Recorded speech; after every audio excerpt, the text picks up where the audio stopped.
lovely.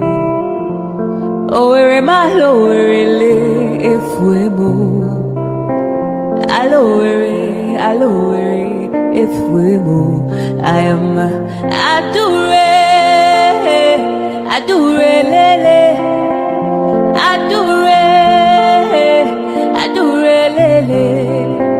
Ido kwa samaka onyoma odika powder. Ido kwa samuku onyoma odika fomu. Ido kwa samishi onyoma odika pilo. Oh lo aturu bwebule bwakawa iwariwo. Ice Rosa Olerio, Rosanna Olerio, Adikadimba. Adure Olerio, Aturubwe bule waka wa iurio. Adure lele.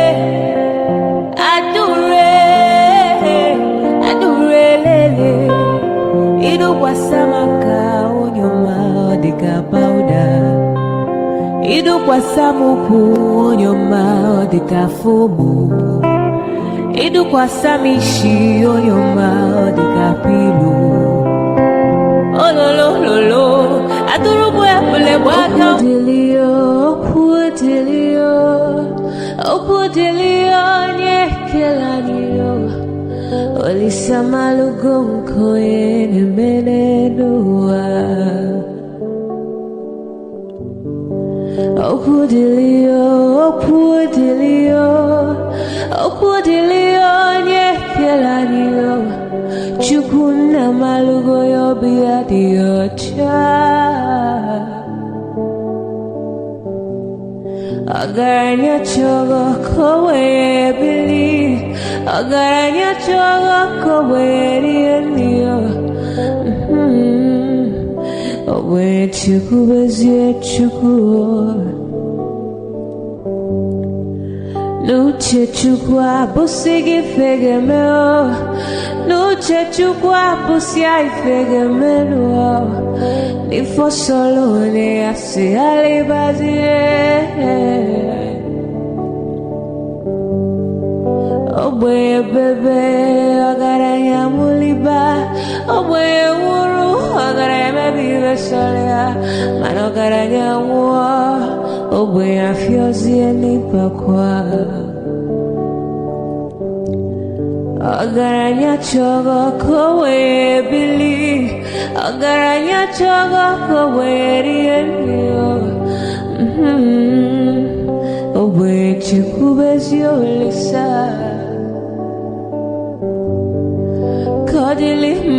Kodili bemo. Kodili wakema, kodili wanima. Naino kwane we pelu.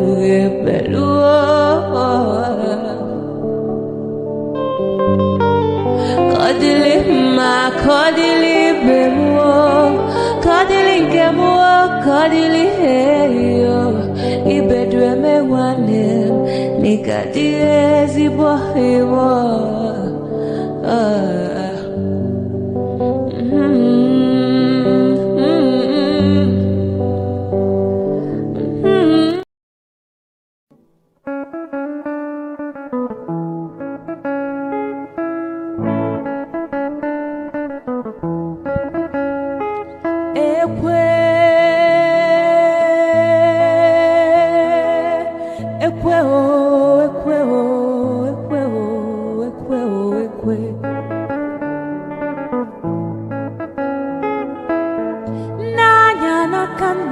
Nekwe kona bia Nanya na kebe Nekwe kona bia Ebem jelu ekweje Gwanu mi femgeme Omuwa watanu Gwanu mi femgeme Ejim gugwo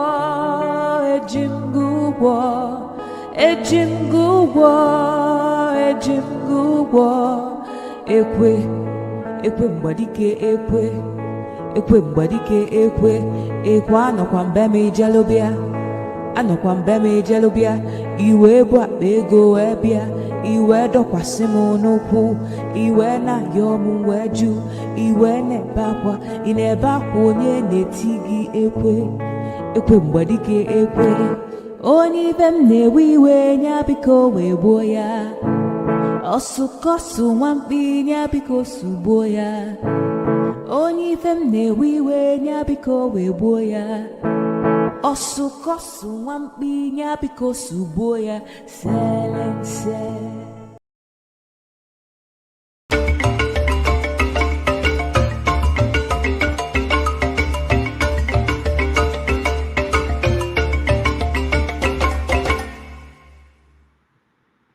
Hello, welcome to a special edition of 90 Minutes Africa. My name is Rudolph Okonkwo, and we're coming to you live from New York City. It's Sunday, October the 5th. It's 1:39 p.m. here in New York City. And our guest, you all know, is a spirit. So we are waiting for our guest to be here. He promised that he will be here very soon. We're expecting him. And before he comes in, let me just say hello to a special friend of the show. He's not expecting this, but he's here for this special occasion. Let's see. Dr. Mo. I know you didn't. Welcome. How are we doing? Good. Thank you so much. Our guest today is a spirit and in human flesh. So he's running late, but he will be here in the next 5 minutes. So I just wanted to say hello to you as we wait for him to join us. Do you have a radio playing there? Huh? No, do you have radio playing? I'm hearing. I think it's the TV. Trying to watch some soccer, but I've done enough. Okay. Yeah. Okay, so. Okay, good. Yeah, he's very excited. I spoke to him last night, and he's there's some. I think some spirits came out from the shrine, and he's taking care of them. Okay. He's taking care of them before he comes on. But he's really open to having conversation about everything.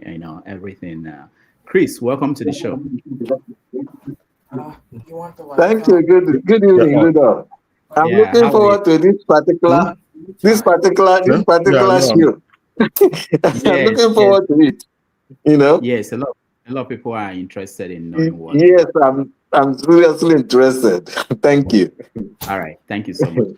Hi, Ogamo. Okay, are you with me? Yeah, I'm here. Okay. So yes, the challenge is to balance it. We're trying to, and I'm maybe you'll be my co-host. I've been talking about co-host who is on assignment. Maybe today you co-host, because we want to talk about Igbo cosmology, and you know this more than I do. About our culture and what has happened to the Igbo belief system that was in place before the colonial period. And there are young people who are trying to reactivate those cultural practices, and so it's something that I know you are well versed in those conversations. Yeah, I tried. I tried. So no one can claim to know the ways of the spirit. No one. Mm. Okay. The first truth I've heard from the Catholic Church was very simple. And it's in the Igbo Catechism. It says, Chukwu bụ mmụọ. That says it all. God is spirit. Since people started drinking tea with God and visiting God with Range Rovers, I just said to myself, something has gone wrong. So we just can't claim what we do not know. We work with what we know. Okay, so we shouldn't be against each other. If your prophet is great, he did something nice, fine. I believed in Christ. He said, love your neighbor as you love yourself. What could be heard about that? So we're just fighting for nothing. Actually, nothing. We don't know. Nobody has gone there. We sent out the Voyager since 1970s. It's still traveling and met no one. Nothing. In fact, we're not expecting Atlas 31 to come through and keep moving. We don't know.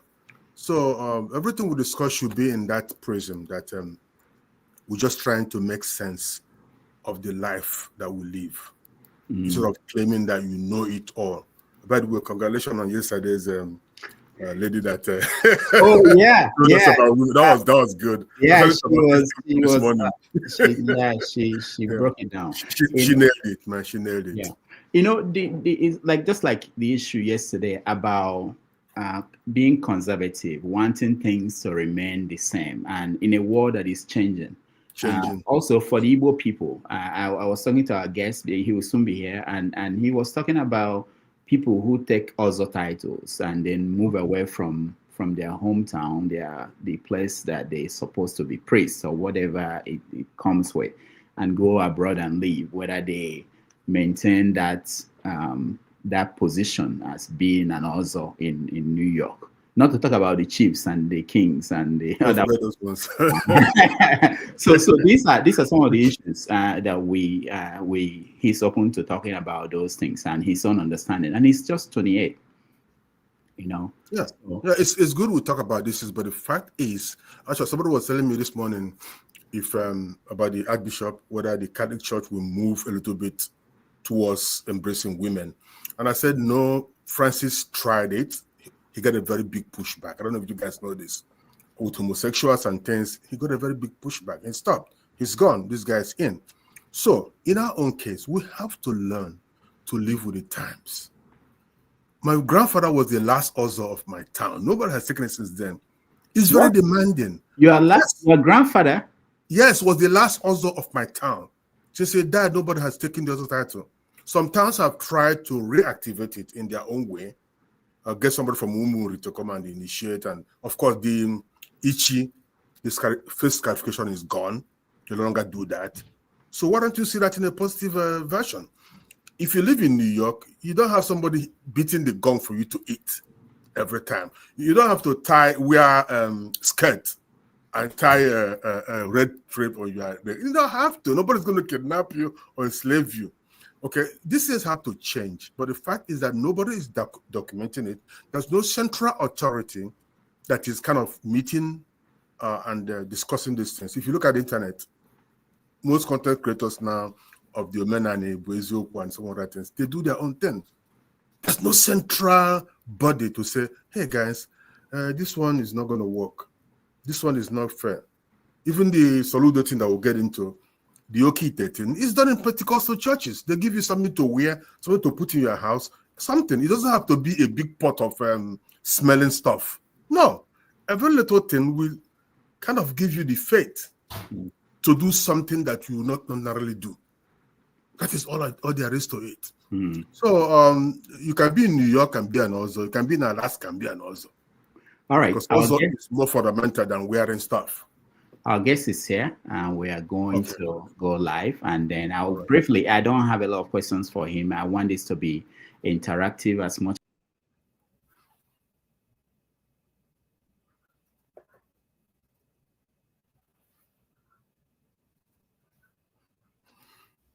We all are looking forward to. So let me bring him in, and we will begin the conversation.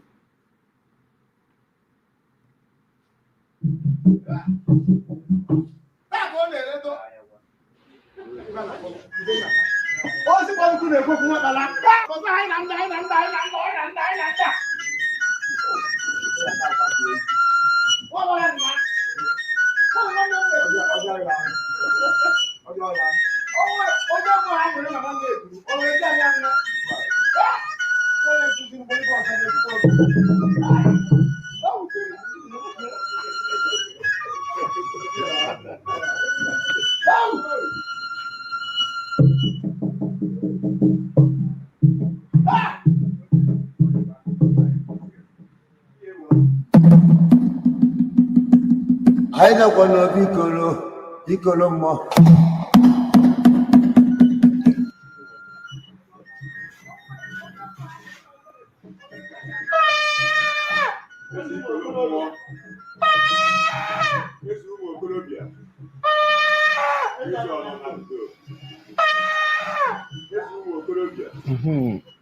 Daalụ. Afa m bụ Nze Tobe Osigwe, eze ụmụ okolobịa, eze ikolo mmụọ. Daalụ. If you now, I want to explain more on Ifozom. I know that you people have been watching my other videos from Mbenjewelu Okwani Nnewi, the Muozo, to the visit of visit to Igwe Nnewi, Igwe Nnewi, Obi Nnewi, Papala Nnewi, all the places I visited as the tradition and rights of Ishiozon Nnewi demands.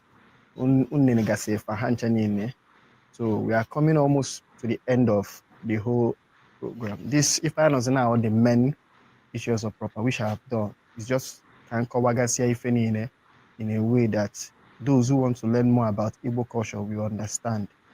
Thank you. This also initiation ceremony is not a very big event. The big event in Ichiozo is Isin Nyozo. That's the last procedure. I've not gotten to that one. Now. It might take me months. Isin Nyozo Makana Kwadi Akwado, all Nukumeme. That's the meaning of that Igbo adage. Adage Hapeba Nichiozo, Joeba Nalu, Makeba Nichiozo, Isin Nyozo, all Nukumeme. This is in Nyozo. Nyozo is a very big event. So Mananke Meluna Ichiwe Mozo is not a big event, it's a very small event. So Ndane invite those who are invited for this particular wall. It's in the Chienozo, EAGs in the Chilozo. It's not a must, all of them. Abia. This morning and also they are supposed to witness this here also. Then your family members, and your friends, just not like all your family members and not all like your friends. They are the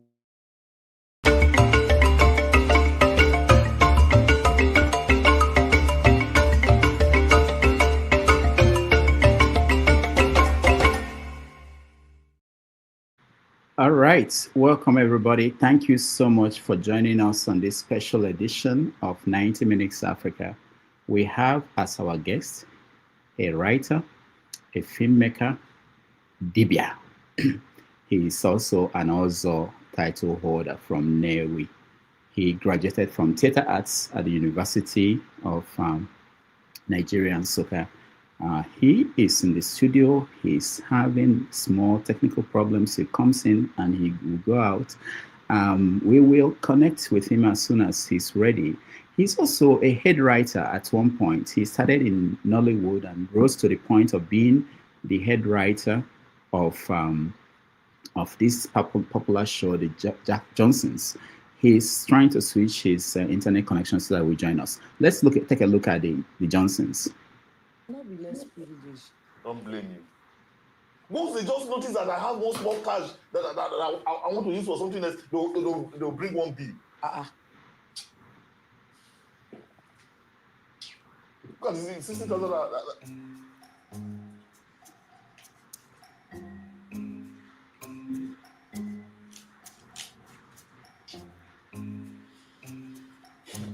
Wow.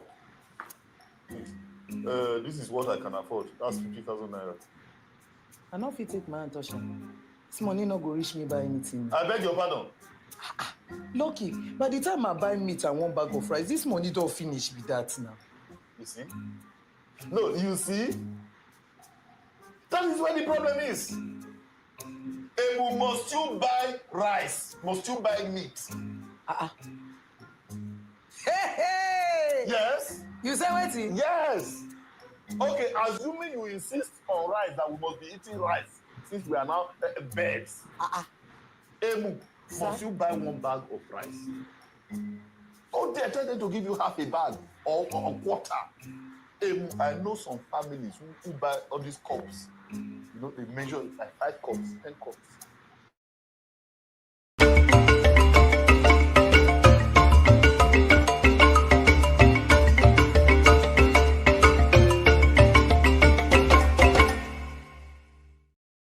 right, we're happy to welcome to the show our special guest, Nze Tobe Osigwe. Welcome to the show.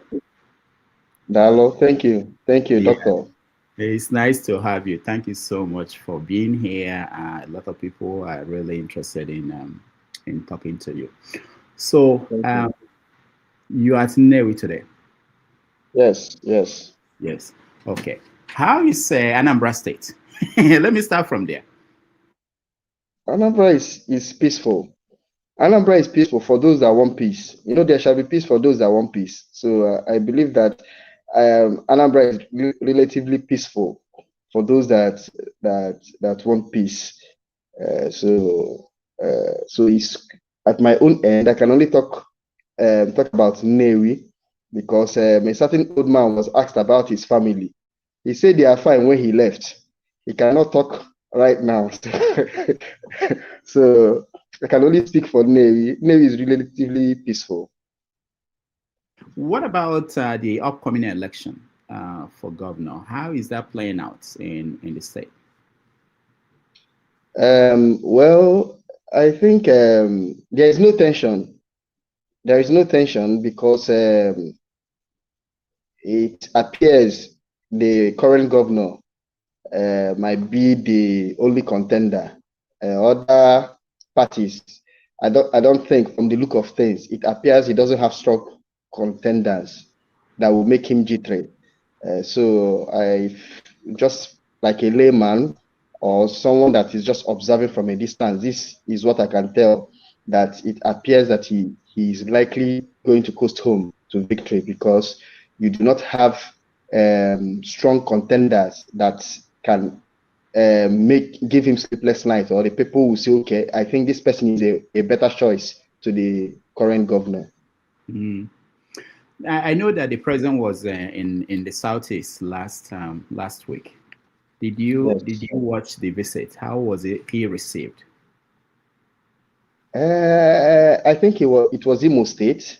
It was Imo State. So definitely, even if Imo State is on fire and the president decides to come, there is airport in Owerri. For example, some people were asking why the president didn't turn up in Abia State, but there is no direct airport in Abia State. So it means if the president wants to go to Abia State, he has to stop at Owerri and take a long journey, which might be some security risk, and pass through the dangerous Okigwe zone and several other areas. There might be security flashpoints. So I think that's one of the reasons left for me to say, okay, this is why he didn't go to Abia State. So for Imo State has an airport in Owerri, in the heart of the at the outskirts of the capital, so he can just quickly dash into Owerri and commission do his event, and the security will be tight. So I don't think anything significant. I don't see anything significant with the visit. Is a normal visit. I don't see how it's increased or decreased anything. News reports from last week were saying things like that the Southeast is becoming calm since recent events around they mentioned Simon Eber's sentencing in Finland.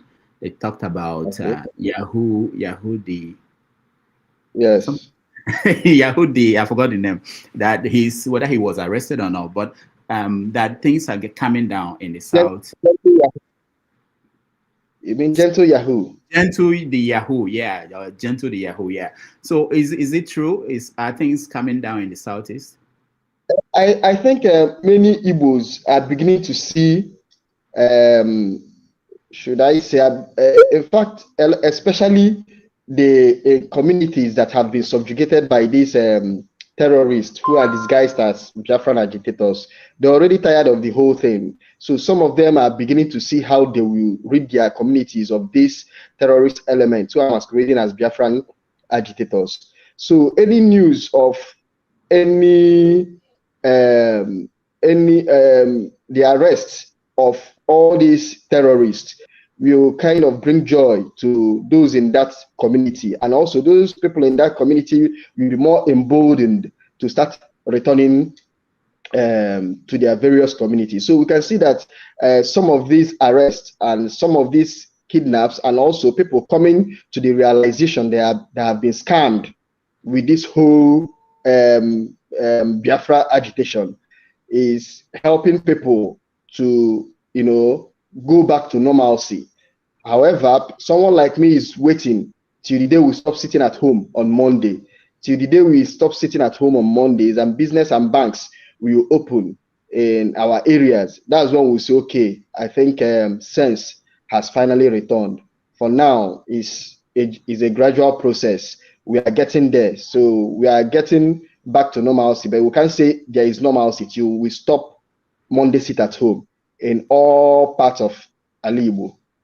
Are you saying that people are still sitting at home every day, every Monday? Now, I have 3 children. My first child is 7 years old. She started school in 2021. My last child is, I think, 4 years, and he started school 2 years ago. So my 3 children have not gone to school on Monday since they started school. So they don't know what it means to go to school on Monday. So you can understand the extent of the damage or the psychological damage, or if I should be permitted to use electoral term, I say the level of disenfranchisement, educational disenfranchisement that is going on in Southeast, or economic disenfranchisement that is going on in Southeast. Sometime last year, or was it 2 years ago, I was in Lagos with 2 people, with 2 relatives, and it was on a Monday, and they were shocked how everywhere is bustling and people are going about their normal activities, whereas we in Southeast have become accustomed with on Monday you sit at home, you are not going anywhere, you just walk within your streets and all that, then go back inside your house. So it's still a terrible situation in respect to sit at home in Southeast. Now, let me ask you, you talked about Anambra State upcoming election, and that is more like Governor Soludo will get through without any serious challenge. Are you saying that P2B and the Labour Party, they are no longer a factor in Anambra State? Or? Now, P2B is a popular personality, not a politician in the sense of being a politician, whereby you have a grounded structure. You know, I've wrote several articles in that, and I say that in my own personal opinion, I would have advised P2B not to contest come 2027, that he would have used that opportunity to build structure, build followers offline, not online. So P2B does not have structure in Anambra State right now. I'm talking about structure that can galvanize victory that is equivalent to his online popularity. So you must understand this. At times, when you are popular at times is not sexually transmitted, and also it cannot be inherited. You can be popular doesn't mean that you can use your popularity and influence people to do something. Let's take, for example, we have several entertainers that you are popular, that people are following you, that you have 10 million followers on Instagram, does not mean that you determine that you can influence the direction of presidential election or the governorship election in your state, despite people like you. The thing is that you are not the one contesting. Assuming you are the one contesting, that's where it will be a different kettle of fish. So P2B is not contesting. As far as P2B is not contesting, the love the people have for P2B is a totally different thing. Is there. It doesn't mean that love can be transferred to the people. P2B said, okay, support this person. Especially, it's not as if P2B is contesting that is a national election, that, okay, P2B is contesting for presidency or this post today. So if you are going to vote the party that is, vote anybody in that party for P2B. So let's not have any mistake. So that's not the issue here. So P2B don't have structure in Anambra State, political structure, not just in Anambra State, in several states across the nation. Most times we always try to play down on this reality, and we start screaming rigging. Yes, there are possibilities that you have been rigged, but we should also admit your own weakness. A chain is as strong as its weakest link. So we must admit that as far as P2B is concerned, despite he's from Anambra State, the Labour Party does not stand a chance to ABGA, a party that is rooted for almost 15 years or more in Anambra State, where it has a well-oiled and organized structure. You have people who are more interested in the party coming back to power than even the governors. You have many stakeholders who are more vested in victory. And these stakeholders tomorrow, if P2B says he wants to contest for presidency, they don't mind still voting for him for presidency. But as far as Anambra State governorship is concerned, they must protect their interests. So it's a different thing. This thing is very simple to understand for anybody who is on the street. People in Anambra State also complain about how Soludo has been running the state. They mention things like activities of they call them Diakodo. What is it called? I'm not sure the official name of that group. It's the state's official Agbero and Agune Chamber. Agune Chamber is one, but official what? What do you call Agune Chamber? Official Bakassi Force or judicial whatever. Outfit, security outfit. Now the thing is, anybody who is telling you that perhaps because Soludo came out harshly in 2022 in condemning P2B's candidature, I think that's where his problem started. Soludo just has a PR problem. Nobody can fault or he makes a lot of gaffes and or he's loquacious. But if you want to be honest, you can't just dismiss Soludo that he's not working. We have seen terrible governors in Anambra State, which Chimaroke Naman is the poster child. Not Chimaroke Badinuju is the poster child of bad governance, of what it will be. So if you talk about Soludo in terms of indices for gov administration, you wouldn't score him below average. You will score him above average. The only thing is that he overpromised that he will turn Anambra State into Dubai, Taiwan, and yet he has not been able to turn Anambra State even into Enugu. Talk less of Abuja. So aside that, he's trying. You don't expect a governor to use 3 years to perform magic or 4 years to perform magic. But in terms of infrastructure, he has been doing well. In terms of education, there is free education in Anambra State, which is a very big plus. People don't pay for WAEC, people don't pay for school fees. You might not understand the economic relief that brings in this time that we have the economic situation of Nigeria is in its lowest form ever. So in terms of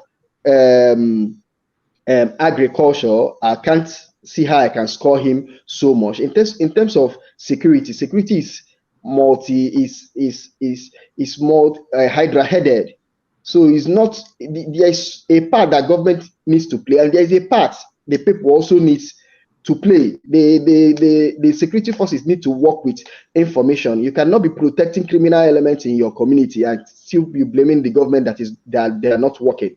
You cannot legitimize terrorists and delegitimize the government of the day and expect the government of the day to work for you. You must understand that the terrorists, the security people, these people masquerading as agitators, or a lot of people who are embracing internet fraud, that they might be into some other things that might not really be internet fraud. So you cannot be glamorizing all those people and also expect the government to do what? To work, because it takes two to tango. For the government to rid the society of these bad elements, you must also help the government in achieving its function and carrying out its duty. So I think this is where we, the citizen, need to rise up to the occasion and also give the government confidence. Now that people are coming out to publicly condemn the activities of these people, government forces or all the security forces are now being more emboldened to do what?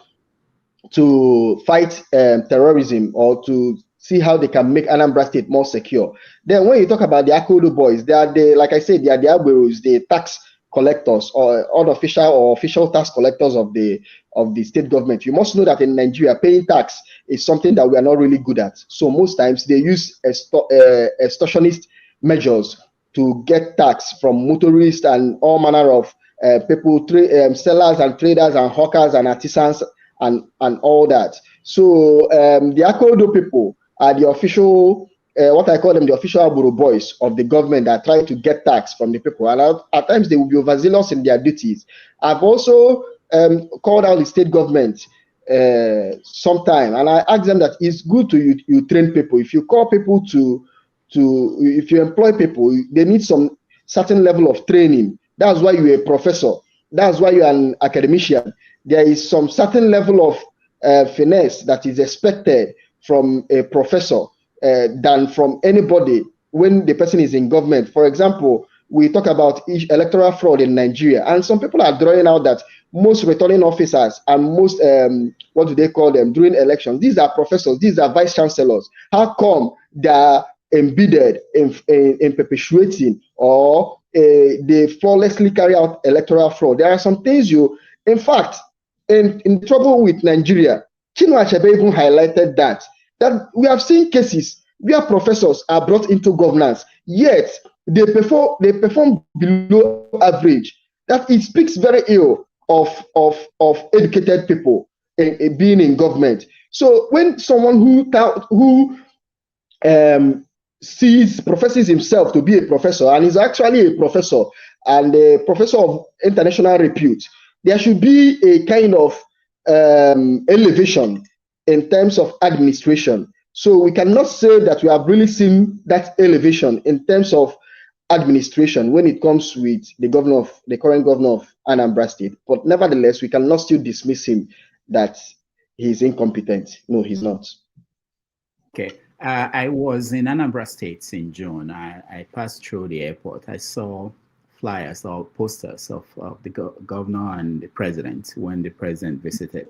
Were you there during the visit? Did you go to see the president? Well, I don't have any business in that kind of gathering. By my virtue or by my office as a dibia, we don't just go out what we will say anyhow. We don't just stand up and go out, and also we avoid crowd. So I find it very difficult to be seen where crowd will be. Then I cannot be in any political gathering of any form. I've said it severally that if you represent a traditional institution, you should try as much as possible to disassociate yourself from traditional gathering. You must give the office you occupy some level of respect. It's almost like saying that asking the Bishop of Anglican Diocese in Nnewi if he attended such events. I believe that he will not attend such events. And in my office as an Oyenze, I believe that I'm highly above the Bishop of Nnewi Diocese or Catholic Diocese. I'm above them because their own is a foreign bishop. My own is indigenous. So I cannot be in such event. If Tinubu wants to come to Nnewi and decides to see me, he's welcome to Obiezioku, where I preside. And if the governor also wants to see me, he can extend an invitation for a private visit, or he can as well also visit me in Nnewi. I cannot say that I'm not Nnamdi Kanu ka president or the governor Biafran. No, can so welcome more the president. Okay, let's. We are going to get into the work you do and how you do it in a moment. But let's get this thing cleared. You are there in Nnewi, and you have this position that the Biafrans. I see how they fight you on your social media platforms. How are you surviving there without the fear that something might happen? Well, our people say, that's the child that will die, will die. If you're going to die, wherever you are, death will still locate you. But it doesn't mean that you should live your life carelessly. Now, that's number one. Number two is that many people who on social media are mob, they are cowards. Or some of us grew up fighting, and we know what it means to fight. And that's why most times we are telling them to slow down. Most people who are shouting Biafra, if the fight starts, they will be the first to take off. I'm telling you the honest truth. So it's easy. Most people who are always gunning for fights are cowards. Any person who has seen fights will not always be quick to fight. Then anybody who doesn't like fight but know the damage, the tragic nature involved in some certain things will always speak out. Our people will say na ekwu anụghị na-egbu azị. Then after I know that I may be young in age, but by the virtue of the office of being an Onyenze, I'm now an elder. So if I see something going wrong, I must speak, irrespective of the consequences or what will happen if you speak. But I believe that nothing is going to happen to me. My time has not come. Nevertheless, like I said, it doesn't mean that I'm careless with my movement or with how I live my life and all that. I'm not saying that I'm inviting anybody to come and test Ezekolo. No, I'm not extending that kind of invitation to anybody. But nevertheless, you must have the guts, you must have the gumption to call a spade a spade. I believe that one of the things that made Winston Churchill, the Prime Minister of Britain, during the wartime, was for almost 10 years, he was telling the British people to watch out for Adolf Hitler, that he's going to make this move. Watch out for Germany, they're going to make this move. But when he was saying it, it was unpopular. But when push came to shove, the British people realized that it was this man that had been saying this for this particular time will be the right man for the job to stand up to Hitler. Nevertheless, we Igbos, I'm from Nnewi. I have seen Ejiro that boy in Nnewi. So you do not force an Oyen Nnewi to believe into something. No, you negotiate, you dialogue with Oyen Nnewi. And Igbos, traditionally, we are Republicans. Our system is dialogue driven. We don't understand that one person will say, and you say that Ekuchago, it's not possible. Say your own, let me say my own. So if you're saying you want Biafra, I'm trying to tell you I don't want it. I have to say it. It needs to be on record. My position needs to be on record. Yes, in democracy, they say the majority will have their way. But what did they say? That the minority must have their say. So I must have my say. I must tell you that, no, I do not believe in this thing. So I won't use because you people are claiming to be violent in nature. And I will not say my piece. No, it's not possible. It's not possible. It's not possible. I cannot be intimidated. Now, the governor of Anambra State arrested or detained some traditional practitioners, people like Akwokoko. I don't remember their names. There was this one there was this one that was operating near Nob, UK, at the river, at the stream there. What do you call him? Nze Jesus. That one is a pastor. Jesus. Yes. So what do you think about that move by the governor? It has its pros and cons, or its merits and demerits, like everything in life. It was high time they curtailed the activities of madmen parading as traditionalists. They were bringing a mockery to the tradition, which some of us cherish so much, and I proudly practice Igbo indigenous system. I was once a Christian, and I was a dutiful Christian before I became a dutiful Igbo traditionalist, Onye Odinana.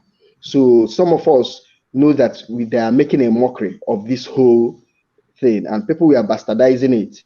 For example, for long I've cautioned that as important as sacrificing on the road is, it's going to be a problem with the modern system because the government cannot tar the road and try to keep the road neat, and you try to dirty it in the name of making a sacrifice. You must find out a new way of doing all these things. If you talk about sacrificing in the rivers, I will tell you that water baptism is also sacrifice, the Christian people, but they have stopped going to the water. Some of them are building swimming pools. Some of them try to define their own system instead of going to the river. So a culture must evolve. You can't keep insisting that it must be done this particular way. And also, so some of the dibias we are promising quick wealth, in as much as pastors are the people are the most guilty in promising quick wealth. This is where we have problem with Soludo, because how he handled the matter, it was as if he played to the gallery to appeal to the majority of Ndi Anambra who are Christians. So if you talk about promising quick wealth in Nigeria, the people who are most guilty of it are Christians. You don't hear you can't see an Islam cleric telling you that Allah will if you sow seed and all this one will happen. If you pay tithe, this one will happen. If you talk about prosperity messages and materialism, it's Christianity that sowed the seed for it in Nigeria, or perhaps in Africa. We know the pulpit bandits, they're the ones that started it.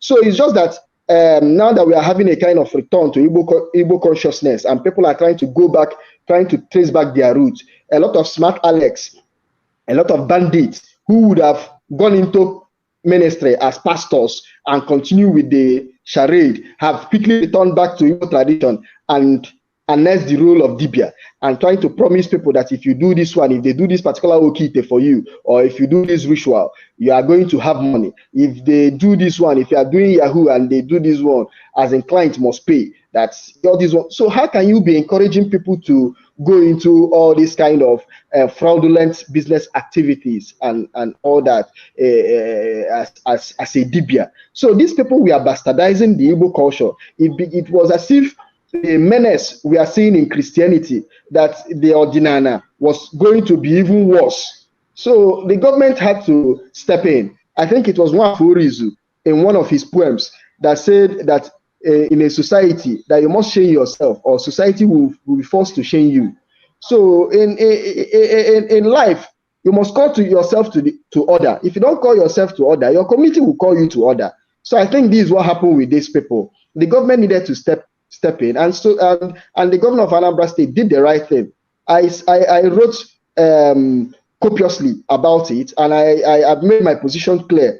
I said that yes, what IPOB was doing was ordinana, but it was not a good form of ordinana. And I also faulted the governor when they arrested them for almost 2 or 3 months without charging them. And I was asking, where did they derive the power to keep them without charging them to court, to tell them to, so that they will be able to defend themselves. So you see that there were places the governor got it right, and there were some places that he actually got it wrong. So I think that's my position on this particular issue. So what were they charged? What was the charges against them? What did they do? Why were they arrested? To be honest, I've not. I think I read the court charges earlier at the beginning of when the matter was still hot, but I cannot remember. I cannot be specific with the actual detail or what the crime they've been charged. They've been charged with. I know that the matter is still in Anambra State High Court. Once in a while, we'll see pictures of them being brought to court. I'm not a fan of them, so I'm not following up their issue. All I was interested was they should be allowed to have their say to defend themselves of whatever accusation or the government was leveling against them. So that was my position. So, but I'm not a fan of Akwu Kotiwarake. I'm not a fan of Inyeze Jesus. I'm not a fan of Ekehit. I totally condemn what they were doing, or the way and manner they were going about practicing their own brand of ordinana. So I cannot say that I'm fully I cannot categorically say that these are the specifics of the charges leveled against them in the law courts currently. Would you like to see the governor do the same thing to some pastors who are also selling what most? No, most definitely their time is going to come. Of course, Charles Soludo today believes he's a Christian, he's a governor. Tomorrow we'll have a governor that is not a Christian. Tomorrow we'll always have a Pharaoh that does not know Joseph. The time is going to come. So the pastors' own are going to come. So what Soludo did was not Kolosoisi and Hapo. Someone will come and do their follow for them. The shaving must happen. For us to bring back sanity in Nigeria, in Africa, we must caution the way and manner religion is being carried out here. And Christianity is the most guilty party as far as we are concerned. We know this truth to be self-evident. All right. I know that most of our people in the Southeast, they are abandoning Christianity and they're going back to traditional religious practices. And the question I have is, what is their reference point? Where do they, was anything written down? How do they remember what most people abandoned some 60-something years ago, more, or even 80 years ago? Where's the reference point? I can answer that question from a personal perspective. I was born into a strong Christian family. Even right now, I think I can say authoritatively that I'm the only Christian. I'm the only traditional practitioner in my immediate family right now. So if you ask me where is my own reference point, I will say if you seek, you find. If once you start, they say that once the student is ready, the master will appear. Despite that, Ordinana is not an organized religion and it doesn't have canon like Christians that have the Bible, or the Muslims that have the Quran and all that, or the Buddhists that have the Vedic, the Hindus that have the Vedic literature and all that. Our own is a bit informal, but nevertheless, once you are ready, the truth that is a spiritual truth that once the student is ready, the master will appear. So immediately I became ready. I started asking questions. You started seeing people that will lead you into the right direction. You start seeing that their materials exist. That some people are writing books, just like me, that is on Facebook, writing about Ordinana. So there is always there for you. There is always places for you to learn, to grasp, to glimpse this knowledge from either from people or from a book. Or even even daily, what our people will call night class. Night class happens. How did our ancestors, who were great dibias, how did they know the leaves that we are going to cure a particular sickness? It was spiritual masters that were teaching them in the dead of the night, telling them that this particular leaf will cure this. This is how you are going to cook it for this certain hour, mix it with this particular distance, and it will cure this particular disease. So these spiritual teachers are still there. That's what we call Agwu. So we cannot be asking how are they learning, whereas we have Agwu. What is now the essence of Agwu? Agwu means endlessness. Other Agwu, once you are ready, it will start teaching you. It will turn up and teach. So Agwu is like, is it like the Holy Spirit? Some people define Agwu as Holy Spirit, but I think is a minute definition. Agwu is not like Holy Spirit. I define Agwu as nature. Agwu is nature. So, but if I want to bring it down at our level, I'll say Agwu is nature as explained to the Igbo people. Nature is teaching everybody, wherever you are in this world. Nature is teaching your culture, how you should approach it, how you should live, how you should survive. That's what is Agwu. So our ancestors condensed this system into what we now call as what? Agwu. So you now see that some people have been taught how to heal bones, and they have Agwu that help them to heal bone.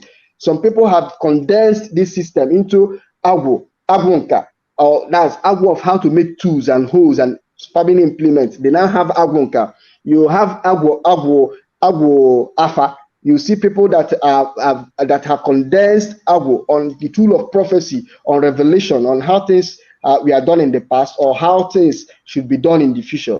So Agwu is nature as condensed by the Igbo people on how it can be used, on how life should be lived. Okay. We're going to get into details about, but I want to know, how did you meet your own transfiguration? How did you transform? How did you move from being a Christian to being a traditionalist, a dibia? What happened? What's the process like? Did you have epiphany or? I used to give this simple analogy that Christianity is like secondary school. Some people, once they are done with secondary school, they will go about with their life. They don't want to further. So if you finish secondary school and want to further, what you call university or tertiary education or college, depending on where you are from, you see that the next college is traditional religion. traditional religion is higher than Christianity, than organized religion. So I went into Christianity with a pure heart. And when I got to his zenith, I knew I've gotten to the zenith. I knew that a lot of things they were saying was no longer adding up. So it was in my search of knowledge, it was in my quest of knowledge that I got into Igbo traditional religion. I cannot say that I had this problem and a dibia cured me, and I turned into Igbo tradition, to believe into Igbo traditional religion. In fact, I can even say that I came into Ordinana when I was still more financially buoyant. So maybe that gave me a lot of material or resources to ask a lot of questions, buy a lot of books to understand what these people are trying to say, as in finance myself to go and meet people to ask questions and all that. So once you are in search of truth, even you, Rudolph, the day you are in search of truth, you see that Christianity have a lot of answers they cannot provide to you as an Igbo person. And what's your next point of? Even Achebe got to that point. In some of his last interviews, while he passed on, he said that he was confused about the whole Christian thing. He was confused about identifying as a Christian. I think he tried saying that whether he would even prefer to identify himself as a Buddhist or as a Confucianist and all that. I think I read that in one of his interviews, one of his last interviews before he joined his ancestors. So as a person, if you have an inquisitive mind and you are an Igbo person, trust me, you must land in Ordinana. Unless you are afraid. Many people who are still Christians are afraid. It's fear that is holding a lot of Igbo people in Christianity. They don't want to go to hell. All of us, some of us are no longer afraid of going. What is hell? What is hell? Now, let me go ahead. Finish up. Yeah. So we know that it does not exist. We know that all these things are myths, formulated to prop up organized religion or any other form of religion. Every religion have its mates that they use to prop it up so that they can be able to ensure obedience or allegiance without people asking too much question or trying to cause problem to its foundation. You said a few moments ago that certain things did not add up in Christianity. Can you give us 2 examples of things that didn't add up? Okay. First, forgiveness of sin. In Christianity, they tell you about forgiveness of sin and also telling you that you shall reap what you sow. You see that these two things are contradictory. If someone is going to reap what he sow, why are you telling the person to ask for forgiveness? Igbos, there is nothing like forgiveness of sin. Igbos will tell you, forgiveness of sin is trying to, you are spoiling society. In real life, if you want to look at it, you see that every action has consequences. Without consequences, people will be careless with their actions. It's because there are consequences. That's why any wise person will be more circumspect in carrying out any action. So you cannot tell a person that if you sin, there will be no consequences. Just ask for forgiveness. Tell God that we are sorry. No, you are lying to the person. You are not telling the person the whole truth because it doesn't work that way. God does not forgive. God does not forgive. God does not forgive. Briefly, if God forgives, why has he not forgotten? Why was it difficult for him to forgive Satan? So that we all have peace. And they will tell you that it's the sin that Satan committed. If he cannot forgive Satan that was with him in heaven, is it you that he will forgive? If he does not forgive Satan, who was in his inner cabinet, a strong cabinet member, in his cabal, is it you that he will forgive? So there is nothing like forgiveness of sin. We must be frank.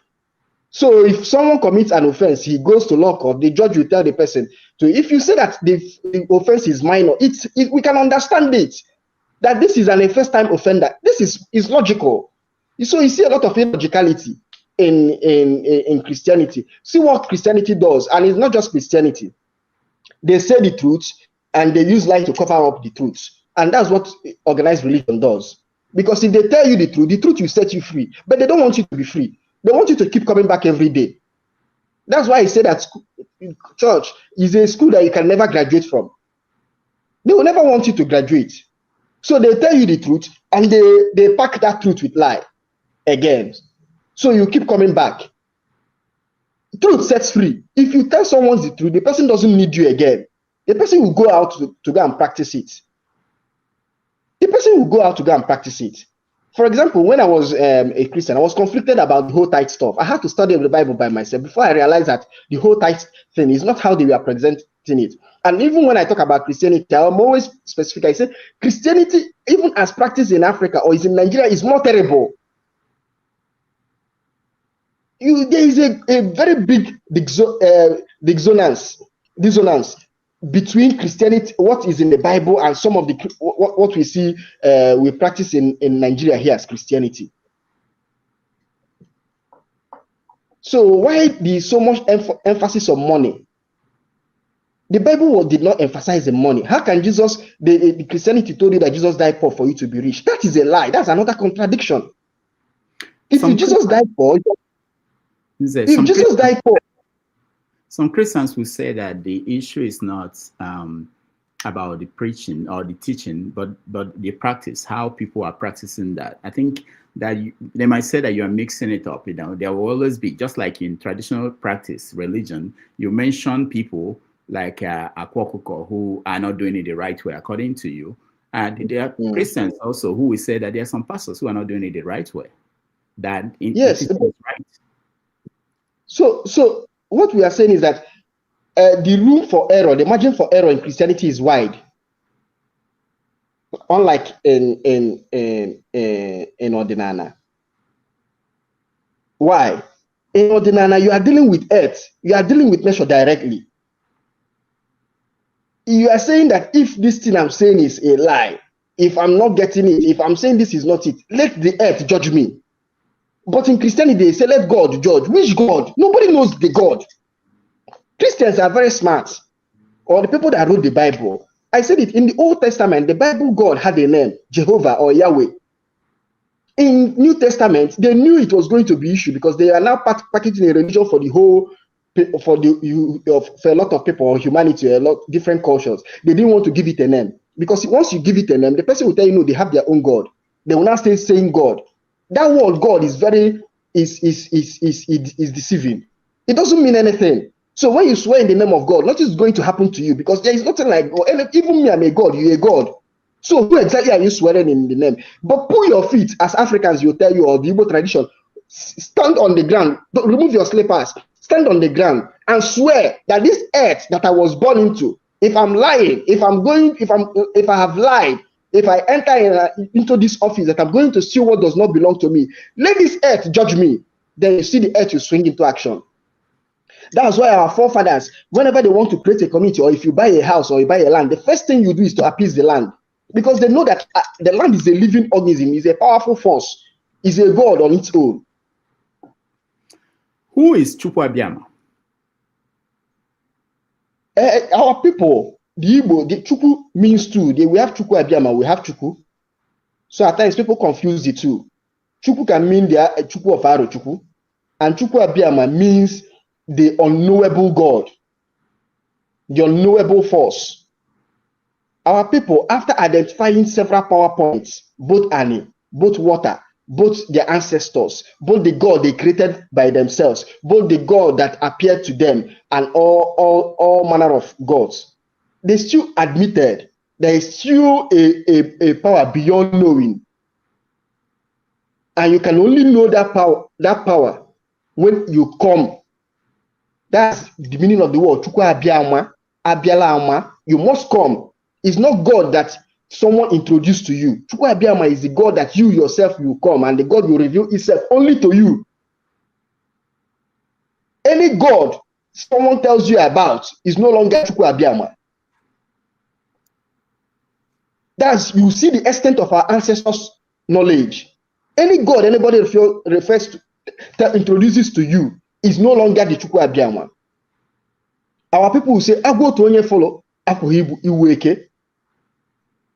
How can someone came 2000 and you are telling me that that's his own definition? Allow me to interact with the God. That's what our ancestors. That's why our ancestors never created an altar for Chukwu, because that Chukwu you are not qualified to create an altar for the Chukwu. You can only identify it for yourself.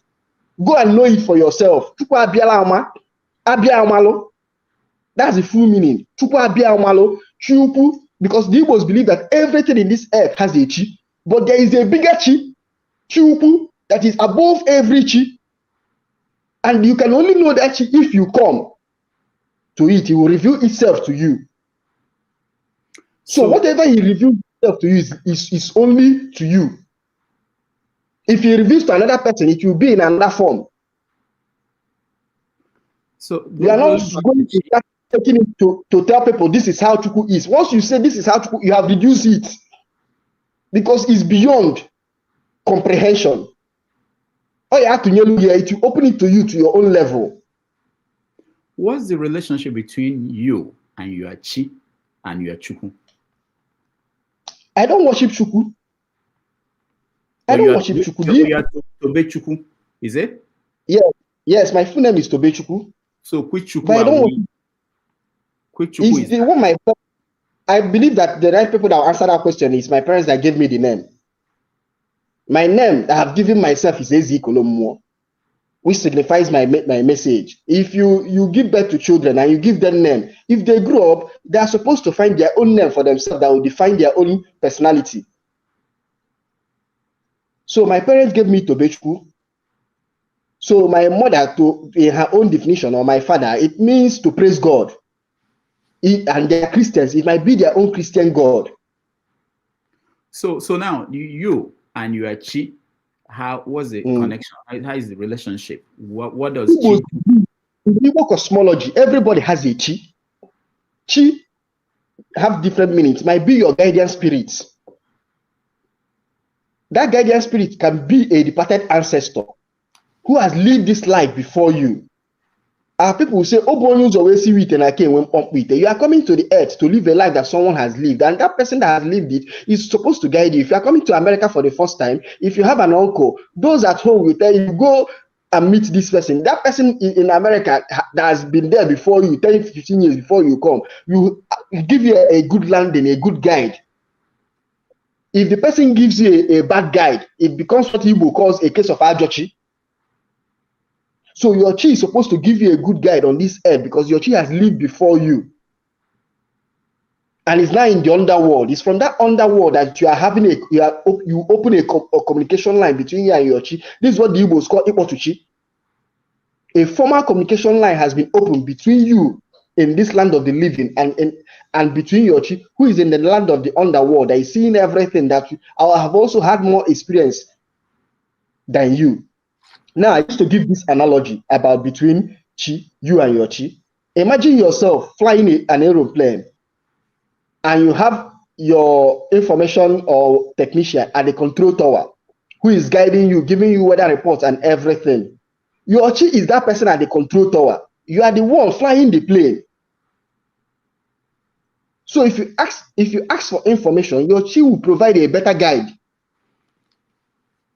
So who decides what chi you get when you are coming to this earth? That is for English. That is what we call Izuapala na Anamuo, or part of what we call Iyowa. Some of these things are Izuapala na Anamuo. That's where they make those arrangements. That's why another thing in Christianity is that they keep saying where someone will go if you die. But Christianity always find it difficult to answer where are you coming from. How can you answer where someone is going when you have not answered where the person is coming from? Igbos will start by telling you you came from somewhere, from underworld. That's where this arrangement. Understand the arrangement you made before coming to this world. Christianity is more fixated in where you are going to go. Igbo cosmology is more fixated in you understanding where you are coming from. That you are someone, you undertook an oath. A lot of things happen. You were prepared before coming to this world. And I go to before I go abroad. Christianity has not answered where you came from. They are answering they are telling you where you go if you die. In the Bible,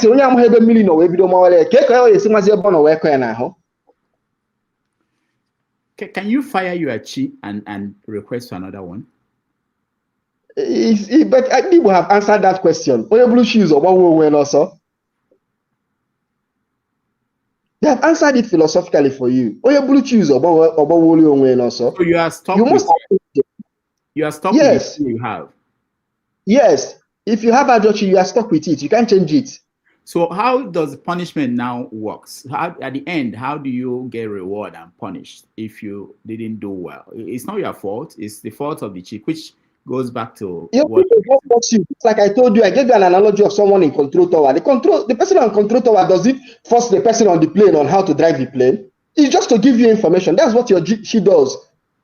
Your chi is not going to be held responsible with whatever you do, because your chi is to pass information for you. Ask me a question. It's just like if you have a lawyer.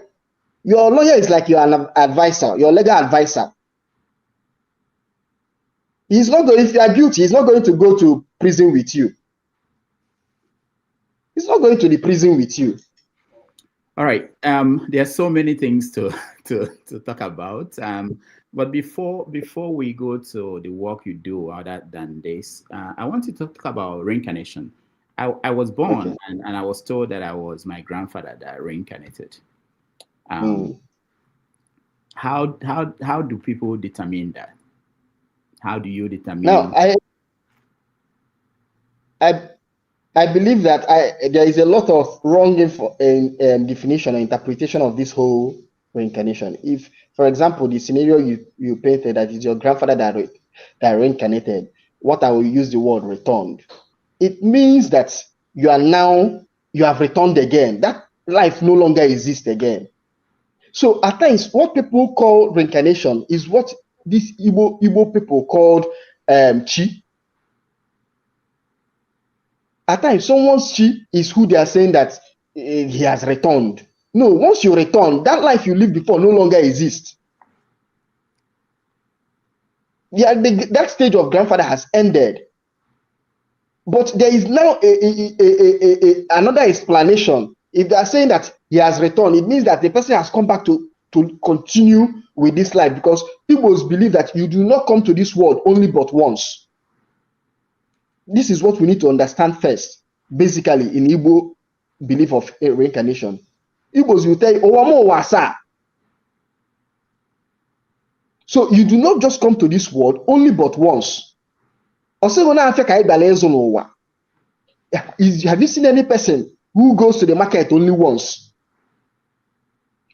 They are trying to tell you with that statement that life is cyclic, is a constant coming and going. To go. I was going to talk about. So the concept of Obanje means, yes, it means mbaje. To break it down, mbaje ka mbaje ozi. That means you are existing somewhere. Now, where it becomes a problem is those who bajozi and are hurriedly going back. They don't want to stay, and it becomes a sort of concern to their parents here in the living. They now say, how do we solve this problem for these children that come in that don't want to stay? How do we make them to stay? So you now see where the Igbos now forcefully give some children. When a parent gives birth to a child for almost 5 or 6 and they are dying, gets one and gives the person a mark. And next time the person returns, the person might come with that mark. It's not compulsory. You said might. Because it might not be the person that will come back again. So let me it's kind of reinforce the concept of reincarnation. Hold on there. Let me just ask you this. In science, what science has come up with in trying to understand the concept of Abiku or Banje, people dying and coming back, is that it's just sickle cell. That you have SS in the family. You have maybe one parent is AS, another one is AS, and you have children who are SS and they die before they are 15. That's what the Igbo people now call Obanje. How do you answer to that? Because now we don't have so much Obanjes anymore, because you are talking about people now check their genotype before they get married. So you don't have people dying, kids dying young the way they were dying at that period. You cannot say that. You know that you cannot say that kids are not dying anymore. Kids are dying every day, just as we are talking about. Kids are still dying. We don't know what I mean is at the rate they were dying at that period. Even people are living longer now, but at that rate, especially in one particular family. I do not dispute science. that AS and SS can rheumatism or how something factor is contributing to that. Yes, that possibility would exist, but we must understand that two truths can coexist. That people are no longer dying now. Let me tell you one thing you must know for a fact. When you stop believing in something, that thing sees kind of, it comes as if it no longer what exists, but doesn't mean that thing is still not possible. Is what you feed becomes reality. So it will take another form. That's why I'm telling you that Obanje still happens. People still die. We don't know the cause of their death. People still die at 14 years. People still die. I have someone that gave birth to 3 children. He has lost 2 of those children, and those 2 are 2 boys. He just have only 1 girl right now. Has he gone to Alpha to dig deep to find out what happened? We must know that in the age we are in now, people no longer ask questions, but our ancestors were asking questions. People cannot just, things happen now and people do not ask questions. And they say it's the will of God. But our ancestors were more inquisitive. Even this one you are talking about science, even our people now do not even do autopsy to find out why someone died. They do not even use science to even use scientifically to find out why someone died. So our ancestors were even more wiser than them. Now, we still do not ask questions traditionally. We do not even check up scientifically to know if there is any genetic something that led to the death. All right, Nze, we have to take a break. When we come back, we have a lot of people who are in the studio already, and a lot of people are interested in having the conversation with you. But we take a break. When we come back, we get to that. I will also get you to talk about your role in Nollywood and the movies and independent production that you are carrying out as we speak. Apart from that, yeah. So let's take a break. We'll be right back with Nze Tobe Osigwe. It's been a wonderful afternoon, Sunday afternoon here in New York. Thank you.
All right, welcome back. Thank you so much for being with us. We've been having a conversation with Nze Tobe Osigwe, who is a writer, a filmmaker, as well as dibia. He has been in Nollywood, writing movies, so many of them, and TV programs. One of them is the popular The Johnsons. Let's take a look. How do less privileged families feed? Hey, lucky, but we'll not be less privileged now. Really? We'll not be less privileged. Don't blame you. Once they just notice that I have one small cash that I want to use for something else, they'll bring one bill. Look at this, 60,000.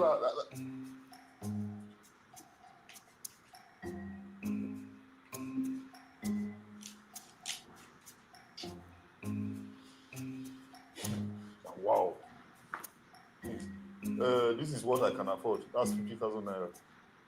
I know if you take my hand, Tosha. This money not go reach me by anything. I beg your pardon. Lucky, by the time I buy meat and one bag of rice, this money don't finish with that now. You see? No, you see? That is where the problem is. Must you buy rice? Must you buy meat? Hey! Yes. You say waiting? Yes. Okay, assuming you insist on rice that we must be eating rice since we are now birds. Must you buy one bag of rice? Oh, they tell them to give you half a bag or a quarter. I know some families who buy all these cups. You know, they measure it like 5 cups, 10 cups. As for the meat, you are not getting younger if you don't know. We are not a baby. At our age, we don't need meat. What we need is calcium to make our bones strong. Calcium is found in bones. But in case you want to soften it a bit, you can add biscuit bones. Lucky, you hear what you hear yourself? Of course, I can hear myself loud and clear. Yeah. Lucky, no, it's make it not be like saying you worry because of you. To true lucky, it is doctors. Just make the money 100,000, make a manager, my beg. It is 50,000 naira or nothing. Good morning. I search for work. What are you doing? Why are you scooping your food into a liner? I'm done eating, Daddy, so I'm just giving what's left to my friend's dog. Huh? No, I didn't hear you. I'm done eating, so I'm giving what's left to my friend's dog. Did you hear that? No, have you seen with your naked eyes how food is being wasted in this house? Have you seen that? Lucky, this food is not rich food that small. All right, Nze, welcome back. Yes. Was that your production? That episode? Yes. I cannot say if I'm the one that wrote that particular episode. Okay. I wrote several episodes. Okay. I wrote close to 500 and something episodes of the Johnsons. That's a lot. So for those who do not know, you studied theater arts at UNN. What year did you come out? 2010. 2010. So yes. Why did you choose to write instead of acting? Or Well, I think my natural disposition is bent towards writing. In life, you must understand where you've been called and stick to it. So I realized that while I'm a good actor, that perhaps that writing works best for me. So I situated myself with writing, and we have been going from it. No regret for now. I know you are into independent production now. A lot of people abroad watch Nollywood. I'm talking about Africans who were born abroad, Africans from the Caribbean, Africans from America, and the rest of the world, and they have an image of Africa because of what works that people like you do. what do you think that can you tell me one thing that changed in the last 10 years in Nollywood? I'm not so familiar with what goes on in Nollywood. Now we have what we call new Nollywood and the old Nollywood. Mostly the old Nollywood has taken new form and is best represented or shown in YouTube films on YouTube. The new Nollywood kind of tilt towards cinema, the Nigerian cinema culture, or the streaming platforms like the Netflix and the Showmax and Prime Video or Secure TV and all these big streaming platforms and all that. That's where you see they are trying to see if they can have a more serious storytelling for that will represent the Nigerian culture, but at times it as if it's also not a true reflection of the Nigerian culture. So we have the new Nollywood, like I said, and we have the old Nollywood. Filmmaking or writing is about storytelling. Is about storytelling. So I can't tell people how to tell their stories. If you watch my own films, it means I'm trying to tell you my own stories. So is with time you start saying, okay, I like the work of this particular filmmaker.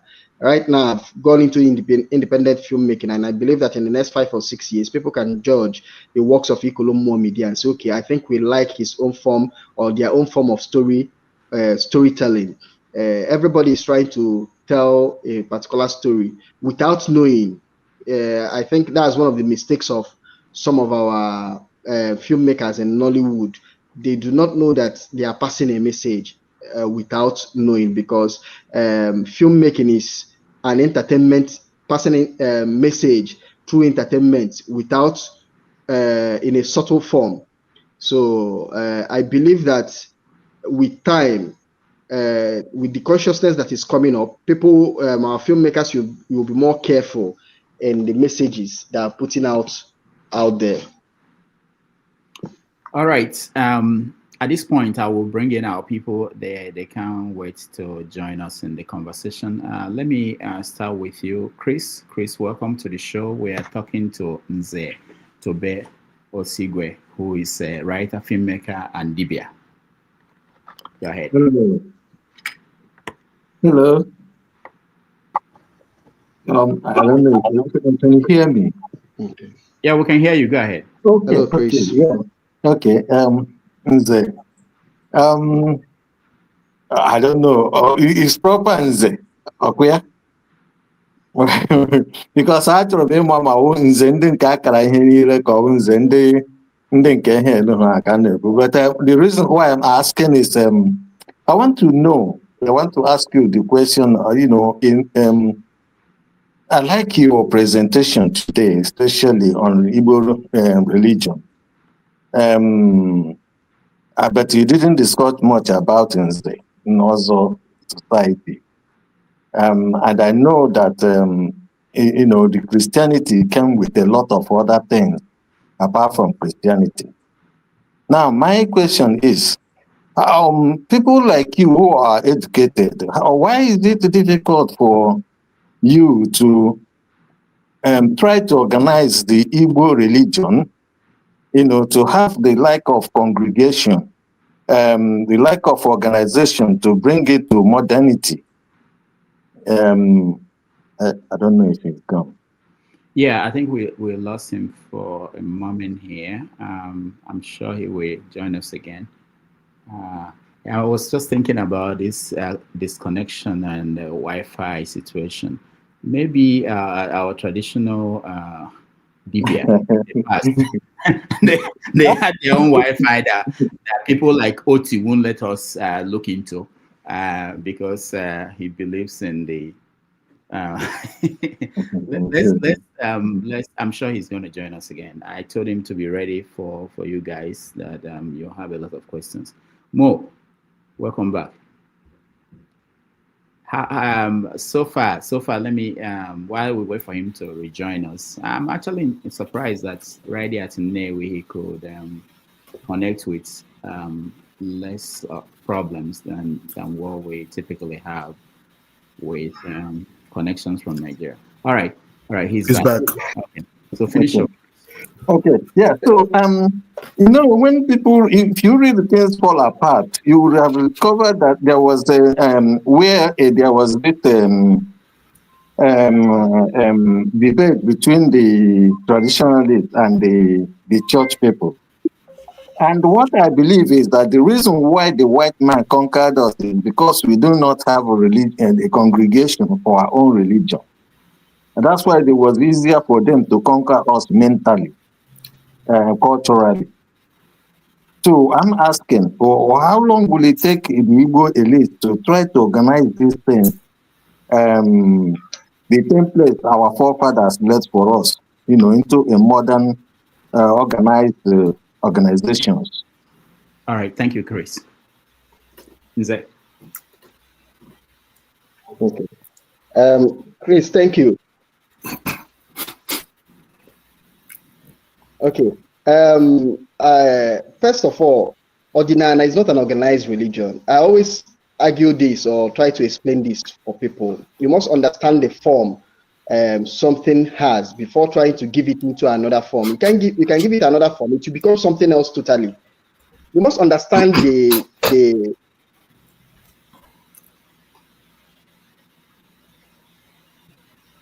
was created to exploit. Organized religion is like capitalism. It was created to exploit. It was created to enslave. Now, the Igbo traditional religion was not created that way. It's a family thing. Why our ancestors were conquered is not because they were not primarily organized. It was because they were not educationally advanced. They were conquered with guns. Whoever has the biggest gun has the biggest god. This is how the world works. The world of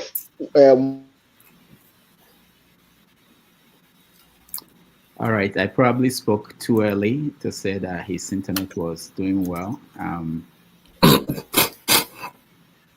That's something we have to bear. And as we had yesterday, I think, if we have a $3 trillion economy without internet that works, I'll have issues with that. My apologies. You know, the other time, Dr. Damages was talking about that my Wi-Fi is.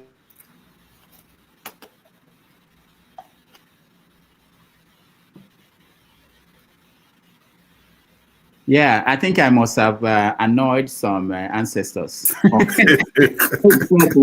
Exactly. When I knocked them for not coming up with Wi-Fi before from Europeans or Americans. Yeah. Can you hear us?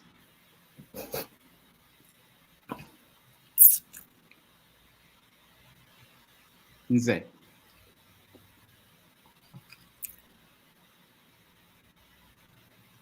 All right. Hello, can you hear me? Yes, go ahead. Hello? Yeah, go ahead. Yeah. I said the other time, Dr. Damages was saying that my network is poor. Whether I should have used my traditional powers, and that it aptly captures how our ancestors were conquered. You cannot be using analog system to confront a digital age. Right, and that's where the role of education. If you're talking about Igbo elite, that's why I have a problem with some people who are talking about return to tradition now, and you are not laying emphasis on education. What we need is educational revolution. The ways of our ancestors or Ordinana is our family. The ways our ancestors did things. It's more of values, ethics. Now, science is a total kettle of fish. Agwu cannot take the place of science unless if you understand how you can sync metaphysics to physics. Unless you know how to sync it, which is possible. That's why in one of my teachings I talked about upgrading your Agwu. But before you do that, you must have gone to modern school. You must understand where the world is going right now. AI is modern Agwu. Because our people always talk about Agwu as if Agwu is peculiar to them. All this Albert Einstein, we are Agwu possessed beings. So our ancestors, their Agwu was not upgraded. So the people who had a more upgraded Agwu conquered them. So if you are talking about Igbo elites trying to organize Ordinana, we are doing mistake again. Ordinana is not an organized religion. What we should be talking about Igbo elites is how are we going to make these people place emphasis on education. Education that will bet the right form of technology. Now, if that education comes, what will be our value system? This is where Ordinana comes in. Let's use our traditional value system.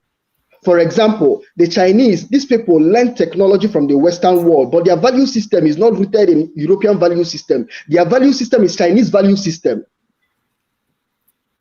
So we must know how to balance this thing. I'm not going back to tradition for me to start using an analog system. No, I'm going back to tradition for me to learn the ethics and the value system of my tradition and see how I can use it to combat in a modern world. For example, I have said that in the past, if dibias were the repository of knowledge, what it means that a modern day dibia is akin to a modern day professor. So I'm saying a modern day professor, does he have the values of an ancient Igbo dibias? No. But does he have the right amount of knowledge of Igbo dibias? I say yes. But the values are not there. And that's why our professors are failing us. Because they are trying to use the Western value system. It's not going to work. As an Igbo man, you must be integrated on Igbo value system. That's where your Western education begins to make more sense. Then your Agwu, if it's in your family, will help to broaden your horizon. I don't know if I'm making sense. All right. I understand. Thank you. Let's get to, because we don't know how the internet we hold for how long. So let's get to other people. But we have a professor, Mo. You are next. Okay. It's nice to see you live. Thank you. Thank you. I've been following you. I've been disagreeing with you, agreeing with you, and here we are. Thank you so much. Everything you said kind of rhymes with what I was thinking when we started this journey. It will take time. By the way, Chris is absolutely correct in seeking for. We're not looking for an organized religion with set dogmas. We're looking for people to come together and kind of help. Let me tell you, if we had unorganized or rather associated ordinary practitioners, Aqua and Co will not be in jail.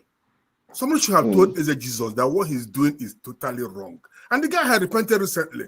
Okay? He only said Jesus and we are practicing ordinary. What a contradiction. Aqua is doing his thing, just like some of these get-rich pastors. Okay? They charge him for kidnapping. He kidnapped no one. They're looking for fraud. Yes. Fraud is that you tell somebody that you will be rich tomorrow and the person is not. Christian pastors do it. So the thing is we need to give teeth to this ordinary movement. And for those of us who don't know, let me mention this, Rudolph. Professor Fulezi was buried last week. Yes, he died. He asked the question, there's no Igbo religion in Gamji. Those who are young in the internet will not know Gamji. It's a popular northern website before Sahara even. So he asked, the Igbo have no, if they have a religion, what is the name? Okay, so that's when he came with the Reverend Father. We met at Oranges in New Jersey, and we talked about this. We come up with Ordinary. Ordinary is a faith, a belief anchored on the sanctity and sacredness of the Mother Earth. Actually, I wrote a book about it just last 2 months. The thing is, Chris is absolutely correct. We need to organize this thing. We need to have a front, a group of people. Nze, you're already there. Okay, I've had your name last time in Professor Onyegu, who was toasting you as Ezi Kolomo. You are that big. Then there's this guy from Nanka.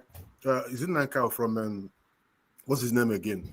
Okay, who's also profiling. There are many of them now using it as content creator. We could all come together and say, listen, let's talk about this and how do we propose this? Many of us went to Christian schools and were brought up reading Jewish history, their ethics, their morals. So I don't think it would be wrong for us to look forward to having a certain modicum of, we'll make it so tight as to tell somebody how to cook his beans. If you look at Kola Nut Communion, it is now entrenched. Okay, that is actually the only time people will pray together. Kola Nut Communion, nothing could be wrong with it. Okay, if you look at the way we do Ibanku, why do we have two marriages? These are things we look at. We can stay in our culture, our cultural lane, and still practice science and what have you. Actually, I define Ordinary as Igbo's scientific spirituality. So what I'm telling you in effect is this. Let's not dismiss what Chris said by the explanation you gave. I like it, but we can do better. This is a new age. Prof, let me say something here. Professor N.H. Kume says something instructive, and it's true. He said that the only way you can understand Ordinana is by practicing Ordinana. If you are practicing Ordinana, that's when you understand why I'm telling you that you cannot organize Ordinani. For example, right now, I'm from Unnewi. I'm staying in Unnewi. We are in Asala. We are in a traditional period of Asala, 24 days period. We are mourning. It's a 24 days period of mourning. And this is only peculiar to Unnewi people. So there are certain things I cannot do within this period. For example, even the traditional itunes, I cannot do it. Now, will I now organize a system and tell people that they should not throw Nzu on so period, whereas in Nnobi it is not so. In Oka it is not so. They are not worshiping Edo with me. You must understand that Christianity has a central whatever this thing that they call God. Ordinana is not so. That's why I say it's how it is done. What I'm practicing Ordinana, but in actual sense, I always tell people, what I'm practicing is Ordinana Newi. How it is done in Newi, how my own ancestors relate to their own forces, and my forces and your own forces are not the same. Now, what you are saying is more political, and this is where I want those Igbos who are intelligent to come in, because I keep hampering on Igbos who are intelligent, understand Igbo traditional religion, so that you can be able to make this kind of fix or changes you are demanding for. And there's where politics come in. Our people, or those who have traditional bent, must understand the need to get into politics. Is when you start getting into politics, that's when you bring this organization you talk of. I'll give you an example. How do you explain that my child is in private school today, not in a missionary school, private school, and it's still the same in public school? Now, my child is being given an assignment. That's a child that has never stepped his foot into church and has not been told anything about Jesus, but all he knows about the Bible, God, and the Christian religion, he's learning it, or she is learning it in a private school. Christianity.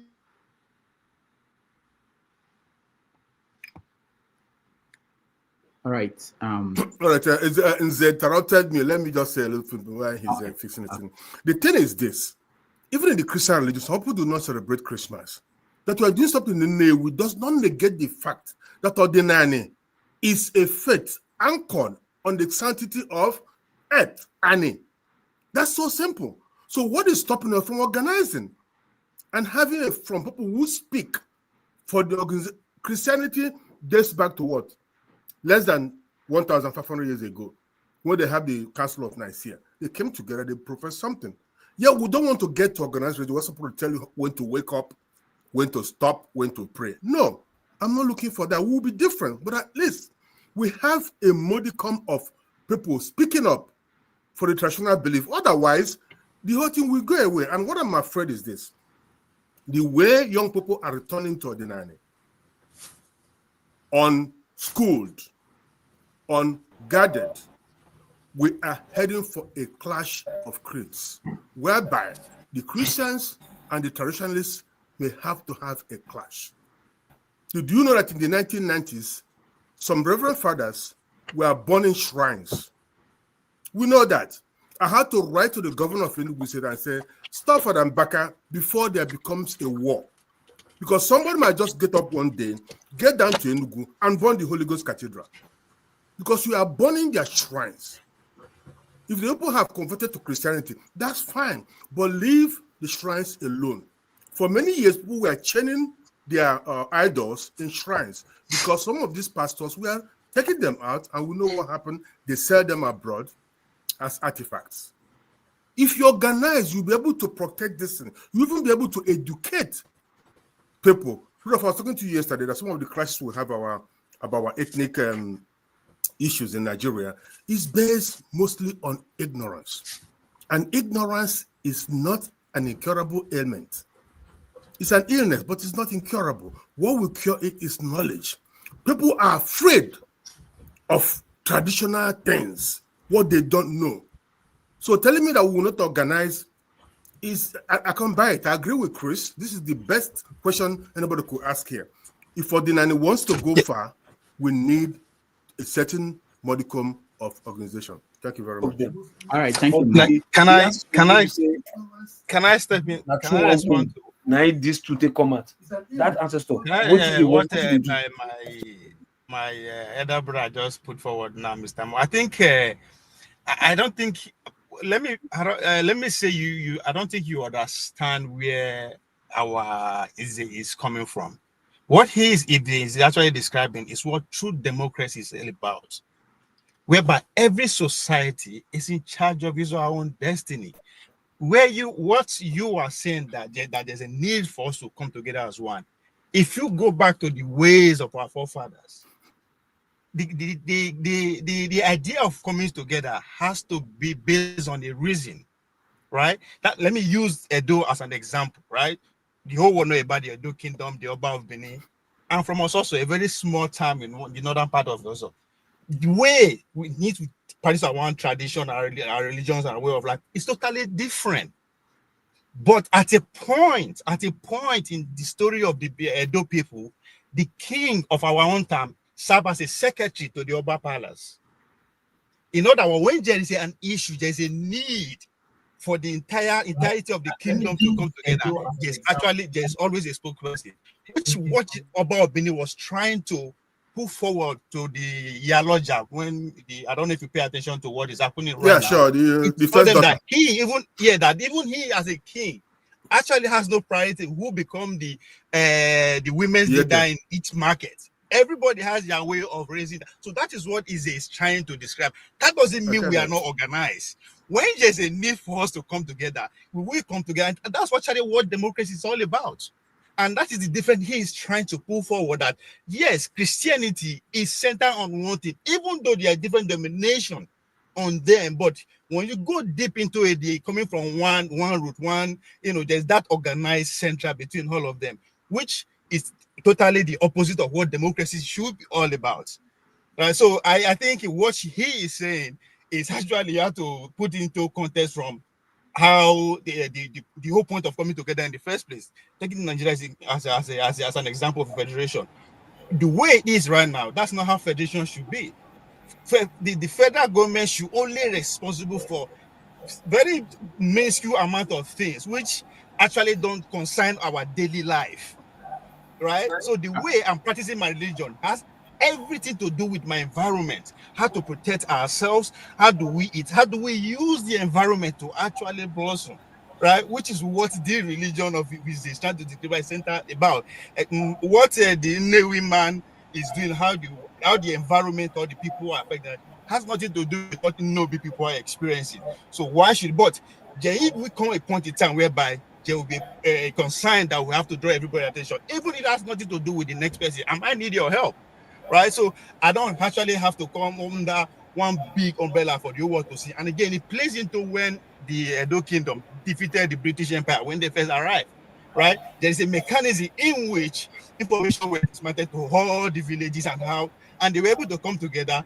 They defeated the British in their first appearance. But again, the British has to prepare and learn. Okay, this is how these people actually network their way of life, even though they appear to speak differently, but they actually have a way in which they come together when there's a need be without everybody knowing.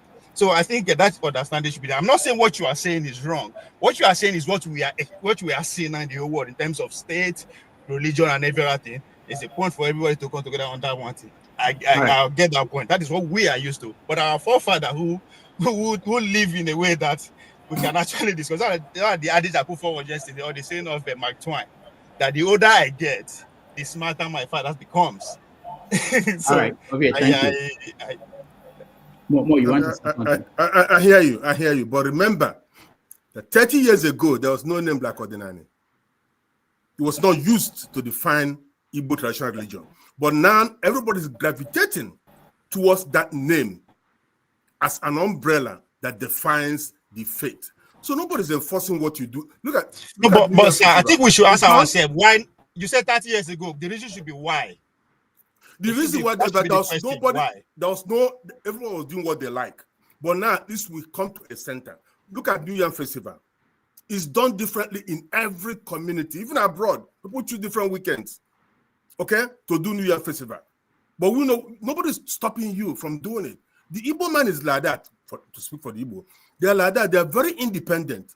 I'm not stopping that. But the fact is that the question Chris asked is very pertinent. If you don't have, look at the Oba. Okay, you have the Oba. At least you have a central body that could speak. Okay? If you didn't have the Oba, the Yaloja thing could have been a different ball game. You could have just come to Benin and appointed Ms. Josephine, Pastor Josephine, as a Yaloja of Benin or Edo State. Okay? But we have an Oba who spoke to somebody that everybody respects.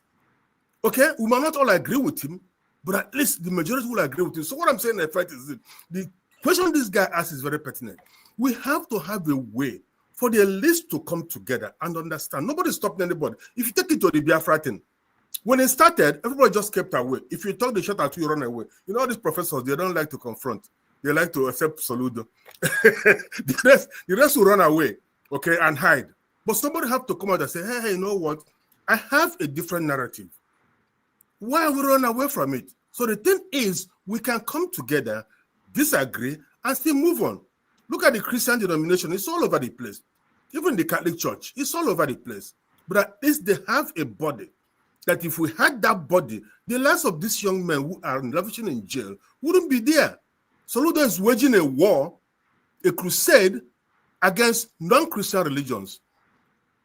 It's true. We have to speak the truth. Paul Enenche went to Oka and was faking miracle cure with this, and he was there supporting him, giving him money, giving him 2 years, 3 years of free accommodation whenever he comes to Oka. So this is some of this we have to look at. I'm not saying what Nze Kolomo is saying wrong. I don't even believe in some of the things he does or some of the things he's doing, but at least I understand where he's coming from, and I subscribe to the fact that he's trying to broker a different narrative. Thank you so much, guys. All right, thank you, Mo. Let me see. I wanted to hear from James because his internet is not very good. Can I see you? I'll get to you. Let's see if we can get James because I know very soon he has to leave. So bear with me. Let me get someone out so that James can come in. Yes, thank you very much. I have internet problems here in the Gambia. Let me just quickly mention something before I leave.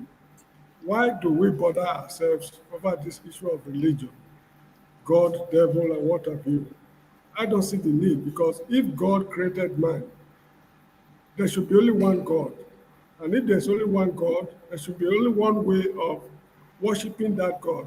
But when you say this is the God of the Benis, this is the God of the Ashantis, this is the God of the Zulus, God, how many gods do we have? How many ways do we have to please this same God?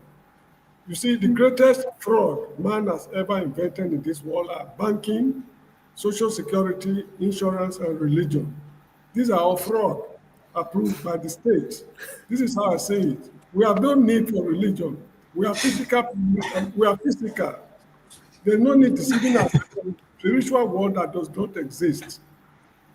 All the progressive nations of the world today, I do not know of any that is taking religion so serious as the unprogressive nations. So we should open our eyes. Religion is nothing but fraud. It can be Christianity, it can be Shango, it can be anything at all. They are all fraud, invented by man at various times to deceive his fellow man So, I mean, this is how I see it. We should learn to be progressive. We should behave like responsible members of the human race, not clinging onto religion. It's taking us nowhere. This is how I see it, gentlemen. Thank you very much indeed. So, James, before you go, just before you go, so if we abandon religion, whichever one, what do we hold on to? Is it science? The law regulates character of people in society. A society with people with well-behaved people, it is the law that is forcing them to be well-behaved. By nature, inherently, man is mischievous, but it is the law that regulates the character of man in society, not religion. Where do law come from, Mr. James? All right, our guest is back. James. Where do law come from? Law come from way of life, which is what Thank you, Mr. James. Obie, thank you. We'll get to that when we're done with our guest, please.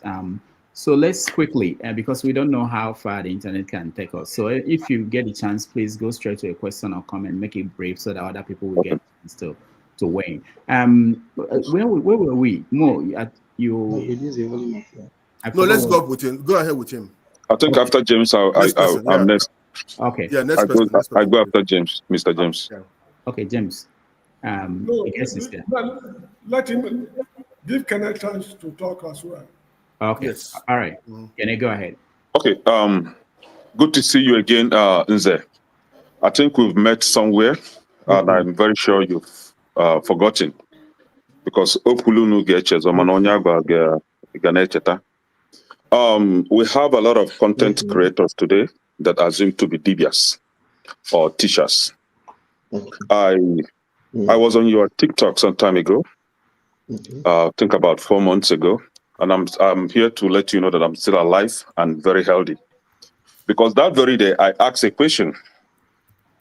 My question was that what chi or what I think chi that you use to do your whatever, I don't know if it was incantation on TikTok, because I know that dibia should be not on TikTok. So I asked that question, and you told your audience, this is what you told your audience, that this guy has just hold on. Somebody, can you mute yourself if you are not speaking, please? Anybody who is not speaking. You told them that this guy writing this nonsense had just 30 days to live. It's past 4 months now, and I'm still alive. You see, I don't want to say that you're a fake dibia, but I just want to tell you that death spells don't work. You see, when they say that Ikedina, Omenana, Odinana, they are all liars. Or a pastor come up and tell you that he has the power to cure this and that, they are all liars. From what I've known so far, I'm a Christian, I'm a traditionalist. Anywhere you go, you'll find me. Anywhere, even beyond Christianity and tradition, you'll find me there. And I have the authority to tell you that all these religions are man-made, deceptive platforms, right?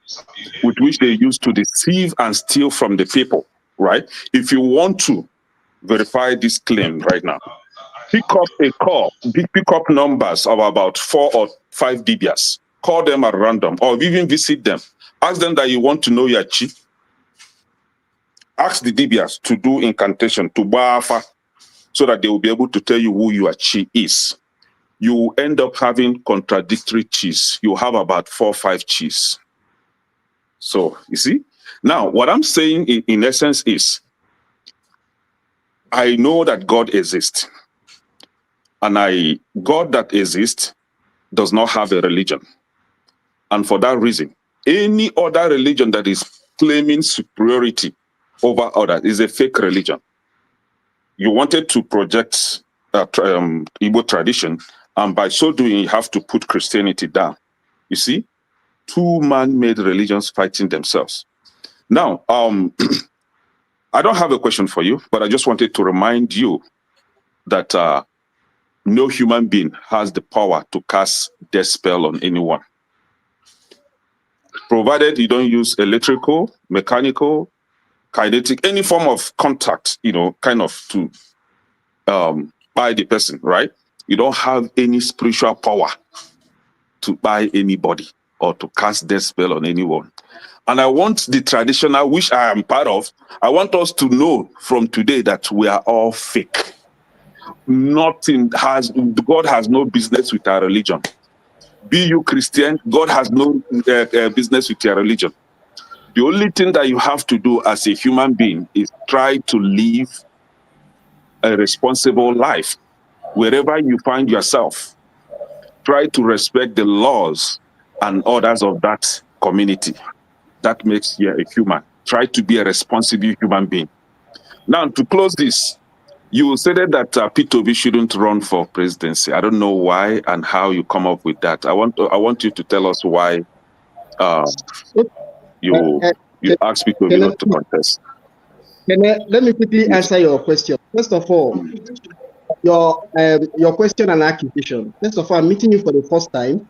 You might have to go and double check. I'm not the one you had any form of interaction with that told you are going to die in 4 days. I, Nze Tobe, cannot say such thing to anyone. And if I say you know how long I've been following you on TikTok? I'm sorry. I'm not dibia. I am Nze Tobe Osigwe. You and Nze Tobe. Do you know how long I've been following two of you? I've not even done live video on TikTok before. I did my first live video.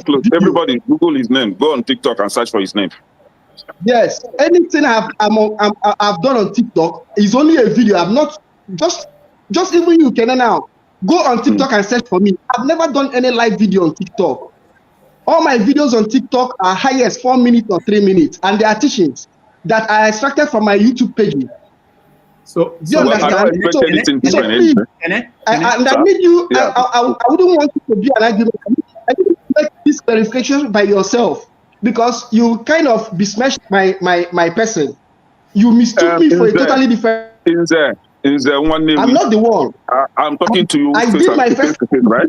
I did my first live video last week Sunday on YouTube. Can you find it? Can you find it? I don't even do it. This is how Dr. Damages, this is how TikTok works, right? When you're on live video, if you don't record it, it vanishes, it goes away. It is only the person, I mean the host, that can have access to it for some time, right? So, and if you go on Facebook, you don't find me on Facebook because I don't use Facebook. So, but if you go on TikTok, this is where I attack both the pastors, both the dibias, all those fake things on social media. That is where I attack some of them. Hold on. Let him talk, man. Let him talk. Please allow me. It's very simple. Ask. I'm not hidden. Ask 1 or 2 people. They will tell you that Nze Tobe has never come live on TikTok before. This is a verifiable fact. You talked about Peter Obi. You used to say go and verify. Go and verify this one. I have never come live on TikTok before. Even Facebook, I have never come live on Facebook before. I have never come live on Instagram before. I came live on YouTube for the first time. Dr. Mo said that, Professor Mo said he has been following me. If he should bear witness, if he has seen me on any live, apart from last Sunday, I came live for the first time. So please, I am not the person. I have my calendar to go. And I don't do any work for anybody. You can do this for us. Go on TikTok right now and type his name. No, wait. If once you assassinate my character, anything I'm going to say here is flawed. I am not assassinating. I'm just telling you what you did. What will it profit me to assassinate your character? What will it profit me? I did something I didn't do. And I'm trying to tell you, I'm not the one. All right, I will. I am not the one. I'm surprised. Before the show ends, I will. Where is Kenny? Kenny? Oh, okay. They should go and verify. I was going to say the girls are taking Kenny. When I introduce myself, I have never done. Doctor, I have never done divination for anybody. I've never done Olumiri for anybody. Everybody knows that I always say it. I don't do any form of work. I only teach.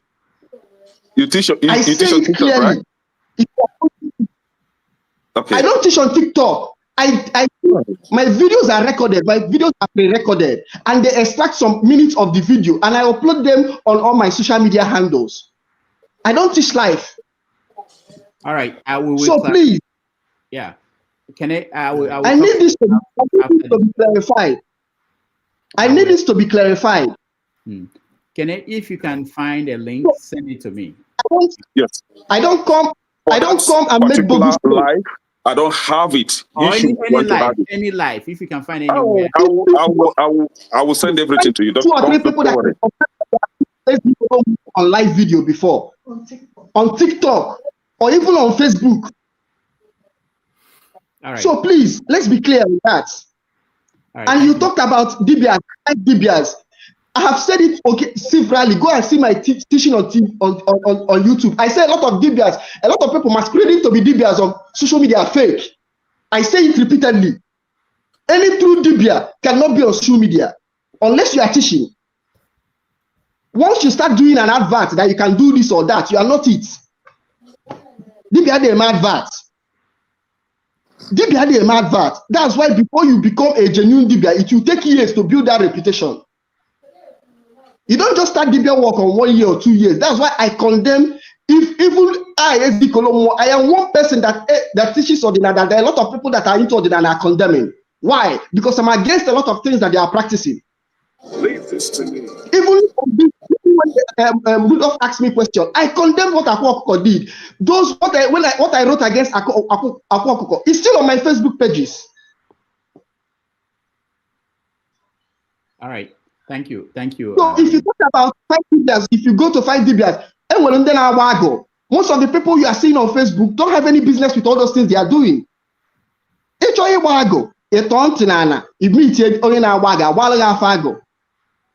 And even in my own teaching, I said all those things are no longer necessary. That if you want to connect with your chi, you can connect with your chi. This is my own teaching. That you can connect with your chi without trying to know the name of your chi. Now you talked about P2B. A lot of Igbos, once we talk about P2B, they feel very bad. Just like some people feel very bad when you tell them that Nnamdi Kanu is not getting it right. I don't have anything bad against P2B. All I'm saying is that all I said was that he has no structure, and we must face the truth. Igbos are always very emotional. We are always very emotional. We don't like hearing the truth.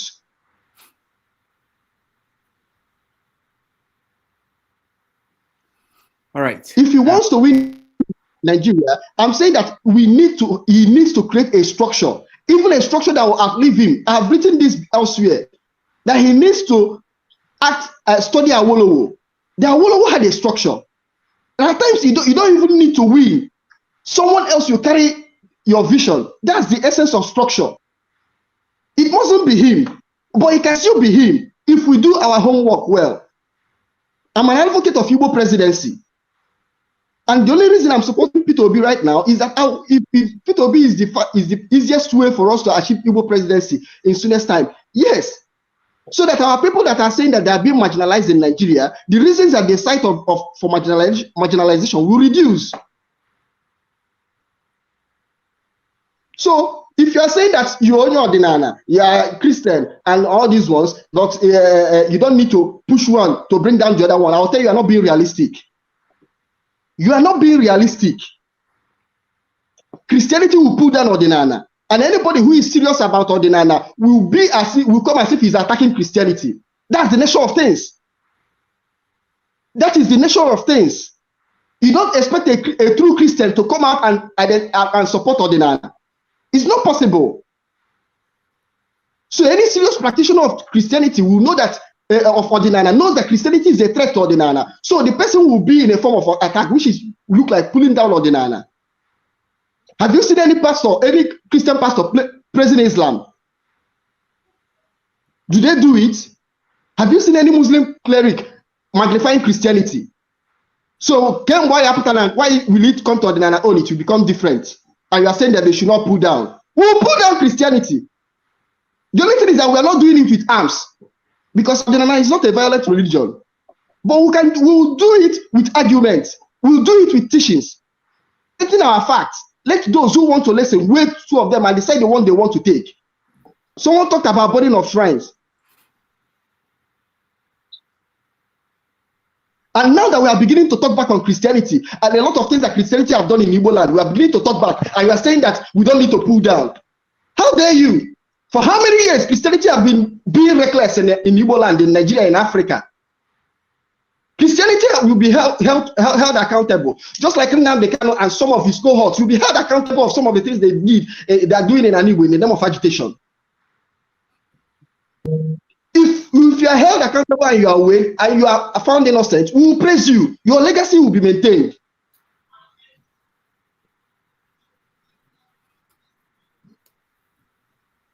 So please, if you want to lay any form of accusation or you want to do it, please just come straight and come right. Thank you. All right, thank you. Okay. Akaligomi accused of murder falsely. Now, what I actually planned was to invite you. Like I don't care how it is, but I will invite you so that I will remind you face to face how you told your audience that I was going to die in 1 month. So I can't say that trying to deny what you said wouldn't force me to stop saying it, because this is exactly what you said.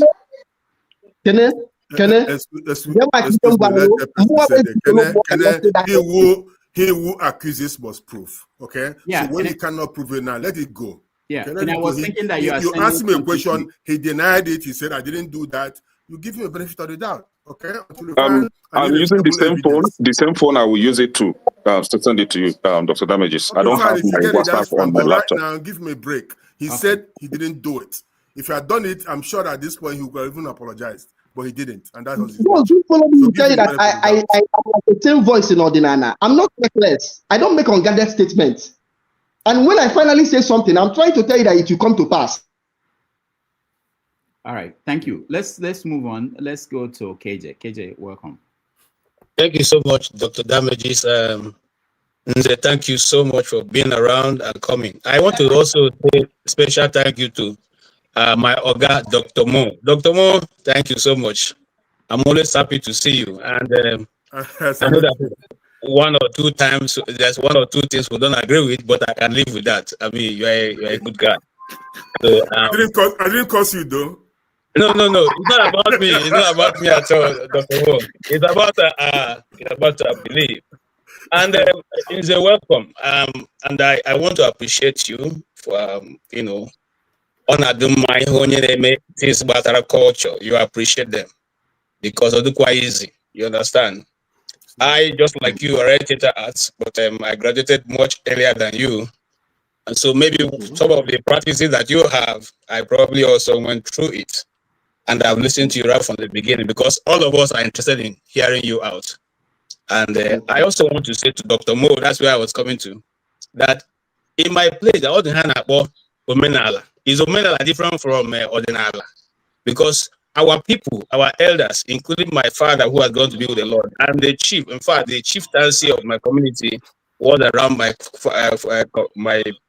family. When they want to throw the collar, they call both the ancestors and Jesus Christ. So the Igbos, for what I know, have constantly, before now, spoken to the God. That's why somebody asks you, what is Chukwuke Abioma? Which is what my uncles have always done when they want to throw the collar. They tell you that this is the God that created everything, that has a son called Nwachuku. But that's, by the way, I'm just follow me a bit, sir. And then this is the tradition. So I agree with those who say, let us not pull down, but let's adapt, just like the Europeans have done. When they came to our place, they adapted what is good and tried to introduce to us what they think will help us. So what I will say to you as Onyemunala, I'm not close to that place at all, I'm a Christian, is that adapt what will help the Igbo land to advance, just like you've said. And then leave those ones that are already there, that's making us also live,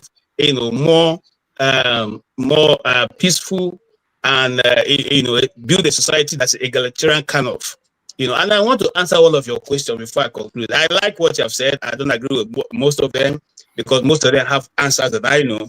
Christianity has a lot of difference. There are people who are just Christian for Christian. There are those who have taken their time to study. There's different, just like in the Omenala.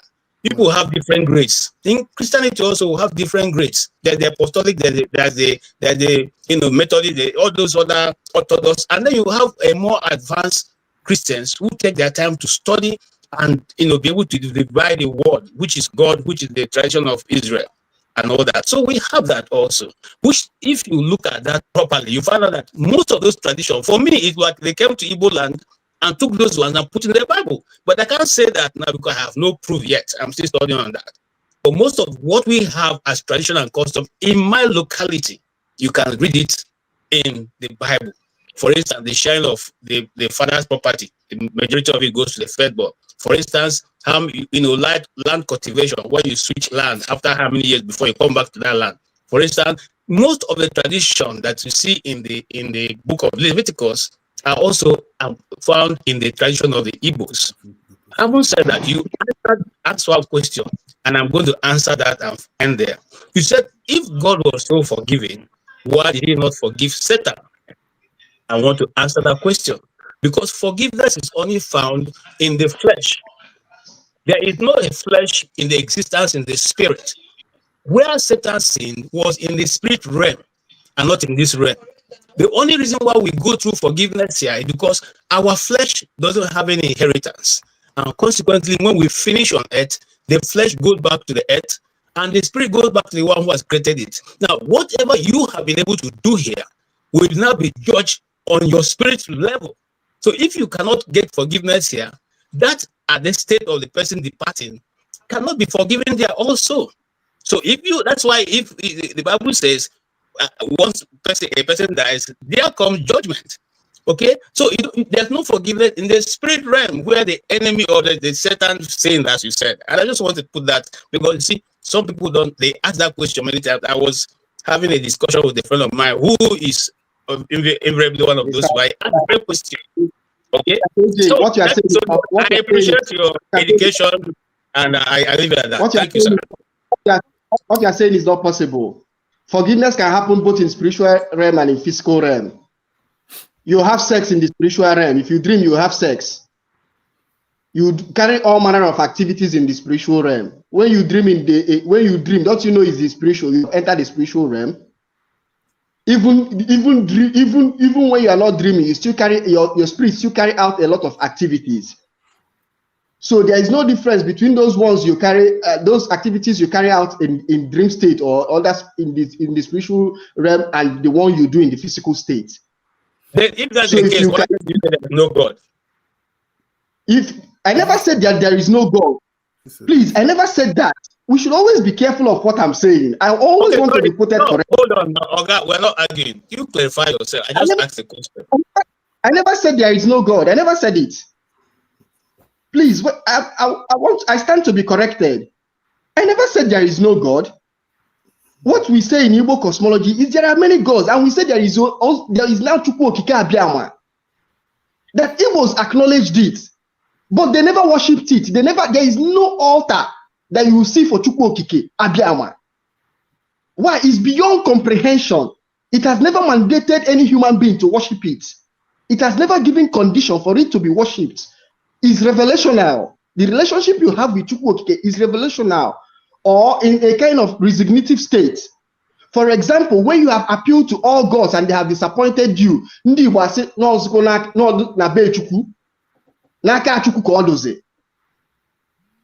is the concept of Chukwu Kadibia. I never said there is no God. I'm saying that when people want to deceive you, they say God. I said name that God. Igbos have names for several gods and now have name for Chukwu Okike Abiama. I'm saying that they always use language to deceive us.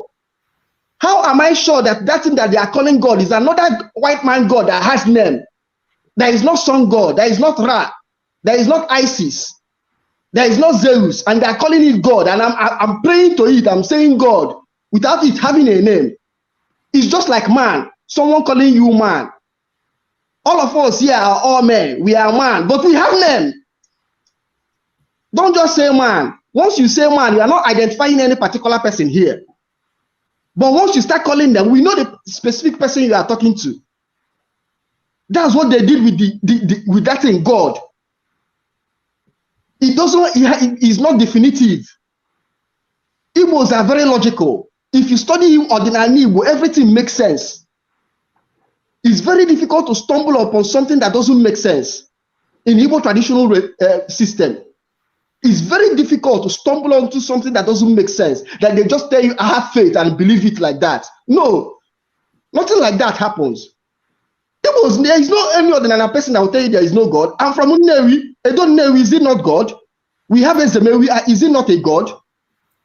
But all these gods, we understand their own limitation. And we know that you still have to go Okike Abiyama. I have a chi. The chi still have a limitation. I have ancestors. I have Ndi Shie. Just like if I take also title, I used to tell people, my also title starts and ends in Unewi. It doesn't translate into Nobi. It doesn't translate into Amishi. This is how all these gods are. Gods are territorial. And he was now telling that universal God has no one that will lay claim to it. It belongs to everybody and he has not given any rule to anybody. If you want to understand it, you have to go and seek it out. It comes through revelational knowledge. So I always want to be quoted correctly. I wouldn't want people to impute words into my mouth.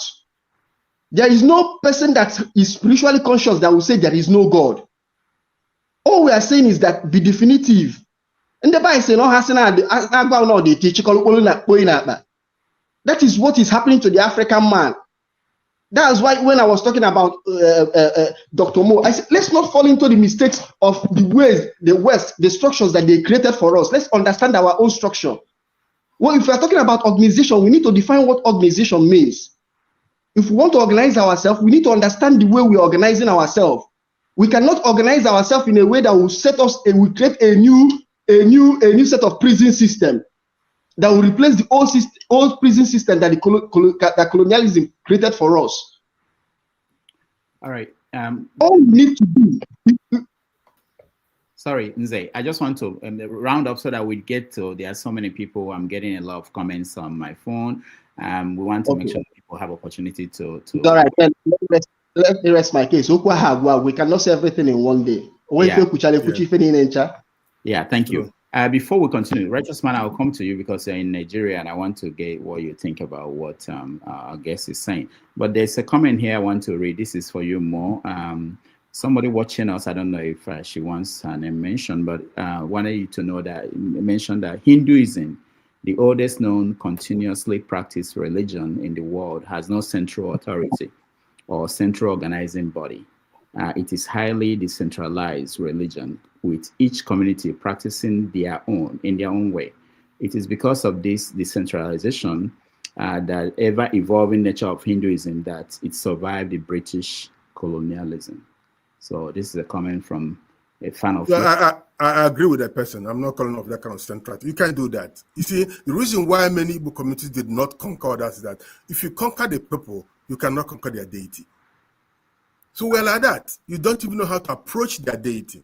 So we're that fiercely independent. So nobody's calling for one pope or one, what do you call it? You can call it Nze or one also. No, nobody is calling for that. One is more, let's call it like that. Nobody's calling for that. No, I disagree. Don't like what Nze Kolomo is saying. Let's not misunderstand what we're saying here. I'm calling for a kind of support group that will bring us. Listen, everything he said here, many of us have not had it before. Other people can just come in. I had like what this guy is saying. There's a dibia who was in Facebook saying they couldn't allow him to board a plane. And he said something like, I'll be here and that plane will not fly. Come on, you're not, what are you talking about? No dibia will say that sort of things. So people have to learn their limitations because, as he said just now, even the deities have their limitations. Even the God we worship is from a Germanic word, God. It refers to a tribal and ethnic deity. Okay, we have said it all. As somebody has said, we didn't have any book or anything. Our ancestors conceptualized these things into phrases, into names. For example, when we said God is God, the spirit, the supreme spirit, the dominant deity, we called it Ama Macha Macha. What does it mean? Known to exist, but not completely known. That's it. Anybody tells you he knows God, he drank tea with God, a dreamer. So I'm not saying centralized, like we should appoint Nze Tobe as our pope. No. Or some other lady as Archbishop of Canterbury. No. I'm saying let's have a kind of coming together to begin to talk amongst ourselves, to understand what we are dealing with. That's all. And that's one I totally agree with you. But the thing is that what my position on that is that let's take it slow. This thing is evolving little by little. I'm not quick to join things. I need to understand people, because if you are quick to join things, you either get yourself constrained into something you do not understand. So my position on that is that let's be evolving. The method of each other's person's madness. With time, like minds will begin to align to pursue some causes that will help us. And I'm saying that those causes, for us to be effective, we must capture political power. Because at the end of the day, politics is the other side of the coin of religion. All right, thank you. Okay, so I'm totally confused about who is next, but I will pick. I want to hear from pastors, and I will mix it up so that I don't know how much time we have with the guest. Jonaba, you're next. Thank you, Dr. Rudy and fellow panelists, our guest today. It's wonderful to have you. I followed the interview from the very beginning till now. You are an inspiring young man, and I do not have a specific question for you, but all I want to say is that knowledge is a preset, it's everywhere, and you possess one. And I hope people understand your own.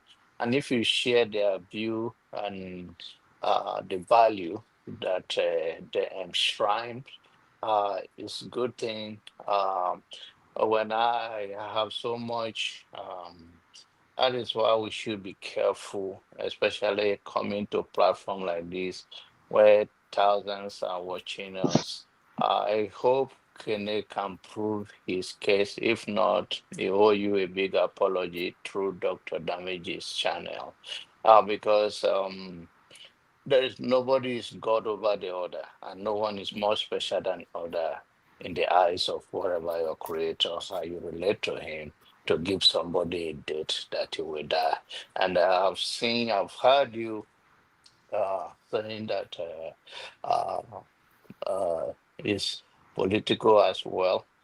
Whichever way that is done with heart of humanity, to make sure the message is about goodness and kindness to one another and not destructive or deceptive, then it's welcomed for me. And the mode says that some pastor are drinking tea with God, and I hope you invite me, because if I drink tea with God, I will live forever. Thank you. All right, thank you, Jonaba. I don't think there's a question there. What we might do is that we may take two at a time, so that we get to many people. And please, when I call you, make it short, so 2 minutes. But Jonaba, always thank you. Let's see. Prince Akwachi, go ahead. Dr. Damages, Nze Tobe and Dr. Mo. Dr. Mo, Igbo Ochoku. Ochoku. But come here briefly. Tobe, I'm a proponent of somebody, Obolondi Chelsea, a free thinker, and me Jekoka, mana Ekwekwam Nordinani. At the same time, Onwe Pende Ordinani Buzo Ezoku. English, okay. Please. English, please. No, okay. English program. Okay, let's say. Okay, in Ordinary, it says truth is the way. Okay? Now, even when where I have a problem with you is when you come to P2B and you talk of structure. The structure you have in Nigeria, the political structure you have in Nigeria is a structure of criminality. Okay?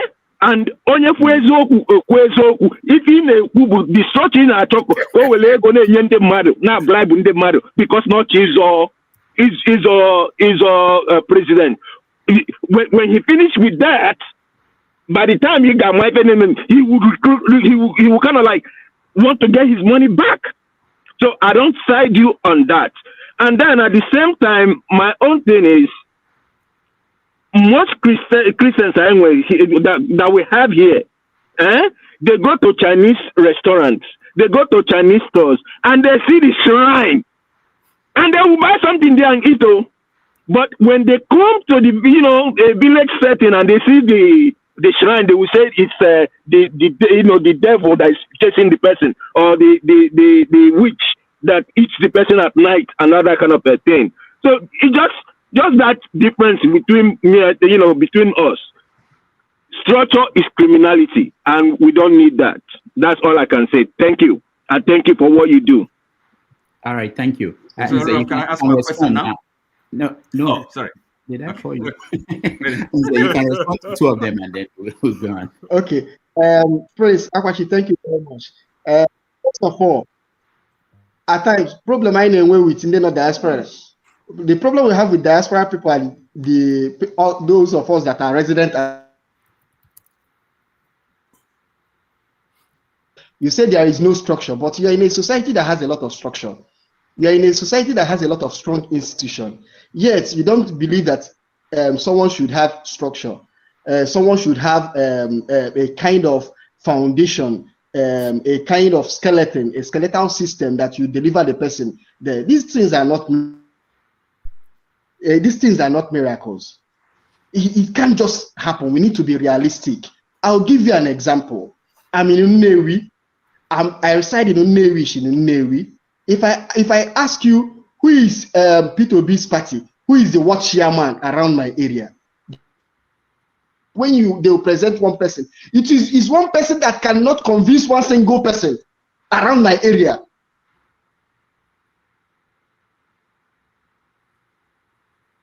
This person, but the party will still that has a role to play will be inefficient to even protect that vote, where the vote will finally be counted. Now, when you have a renegade that you go and defend the vote that people cast for Peter Obi at another system, at the local government level, when he gets there and see the real people who as in people of should I say people of repute, if they give that hungry person a stipend, the person will collect it and go. So you might say that our structure is structure of criminality. I agree. And I say that there is a two-way solution to it. Either you go away from it and wait for it to crash so that a new structure will be built, or you enter into that system and see how you will crash it from inside. So I have sympathy for Peter Obi. I want Peter Obi to win, but we must tell ourselves some home truths. We must tell ourselves some home truths. Peter Obi have a lot of featherweight followers. I'm sorry to say this. As in, when I mean featherweight followers, you need to have people who will be in the ring side, the strong people, strong men. Nigerian politics is different, and you need to understand it. Some of us who have sympathy for Peter Obi are on social media. They are not on ground. But he has you, and you in about more now. You go to more, so you should be protecting him. If you have me and you are expecting me to do something for you, you are wasting your time. I'm not a politician. The best I can tell you is that possible or not possible.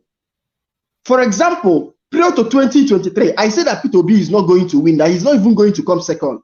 But right now, I say there is chance. I say there is chance. That power is still in the southern part of Nigeria, that it can be grabbed. But you have to play your cards well. There is things for oh sorry, forgive me. There are okay, please let me my case. Let take over. Thank you. Okay, so let's hear from Ovie. Make it brief so that we can get to that. We can't hear you. I hope it's not going to be political. The question will not be less politics most times. We definitely talk before now. All right, go ahead, Ovie. Is it? No, you are good at it. So you're scared of politics. Your take on politics so far has been excellent. So on my brother, my friend, And Dr. Dube said, people had problems since the Pope was an altar boy. So leave up now. He's a victim of AI and chatbot. So he never know yet. Anyway, okay, my observation. Then you can correct me if I'm wrong. I think you started off. You throw people like me, or when I meet people like me, I'm a product of the cosmology, but from the other side of the country. I'm from Edo State, so I'm also a product of that way of life. So I totally understand you. But at the beginning, you were heavy on trying to condemn other religion. Now, I am not saying you are wrong, but I think Dr. Damaji too did not do a good job. I mean, from my own perspective, because he actually pushed you on that angle to making sure to hear your view why you disagree with Christianity and other religion, which at that time I begin to think, it's like this guy is he here to put other religion down in order for him to either teach us or promote his own, what he came to do and all that. So I was kind of disappointed, and I went hard on the conversation too on you. As it was, we did on a physical environment, maybe we don't fight. So I was that mad. But the second phase of the conversation, when people begin to ask you questions, then it's as if you're in your zone now, and I'm blown away. So I would say that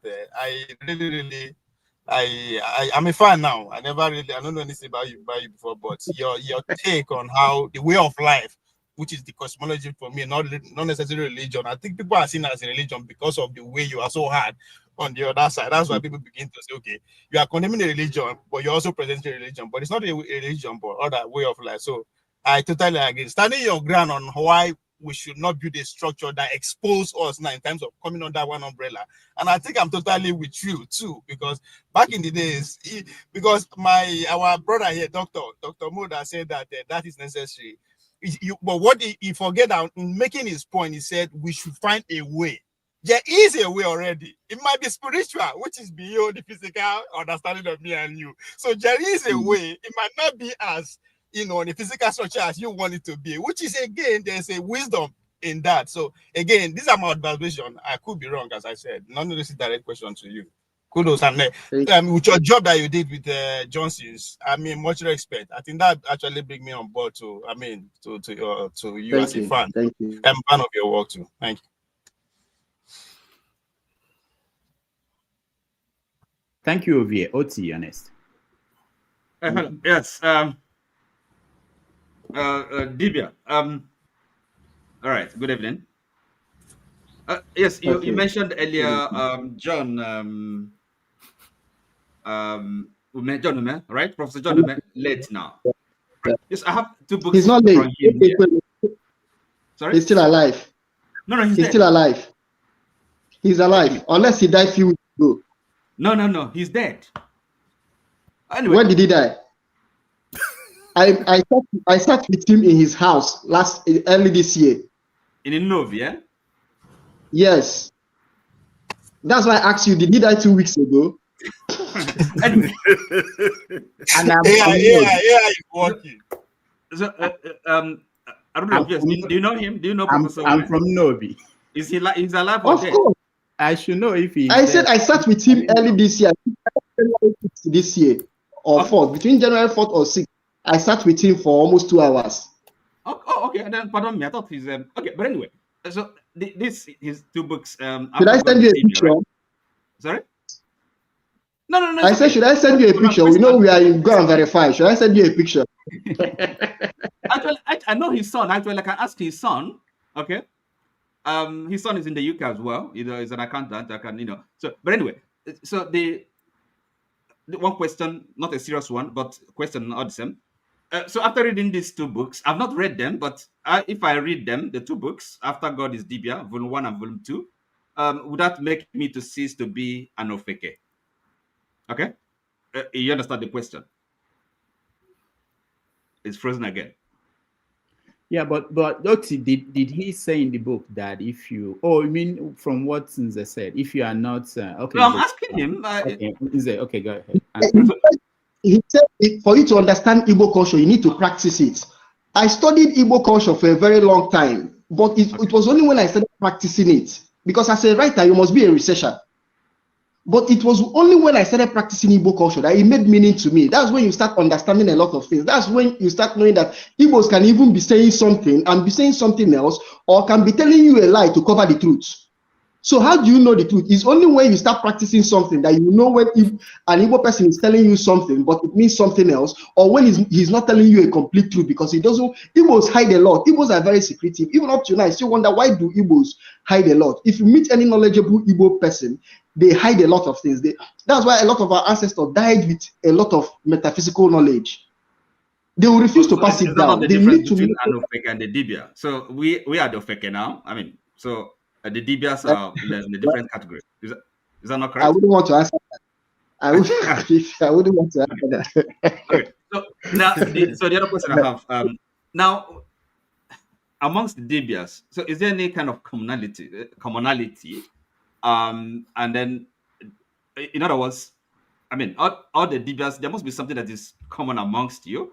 So, and then the second part of that question is there more like a cooperation or competition? How is it? What is it? What is more prevalent? Is it competition or cooperation amongst you? There is no DB Association of Nigeria. Dibia is like Ozo. I've said it severally in my own part. Each you go inside your house. If you take Ozo title, you go inside your house, a secret court in Nnewi, where you people come together and start doing this one and all those. It's not a secret. You can even take Ozo. You have no business with other people that took Ozo. So that's how it is. In Igbo culture, a dibia is Agwu initiation. His business is between him, the dibia, and the Agwu. Then with how he operates, he sets how he's going to operate. There is no rule book. That's why it's even more. Once you start creating a rule to it, you are deviating. Okay. So it's entirely private. Entirely private to the dibia, right? I'm saying that it's not just private, it's a family thing. How is it done in your own family? That's why a father might tell his son, this is not how we do it. But I cannot be telling an unknown person. If I'm telling an unknown person, this is not how we do it, I'm trying to say, find out how you people do it. I always tell people who are coming new into Ordinana, go back and learn your family history. This is where to start.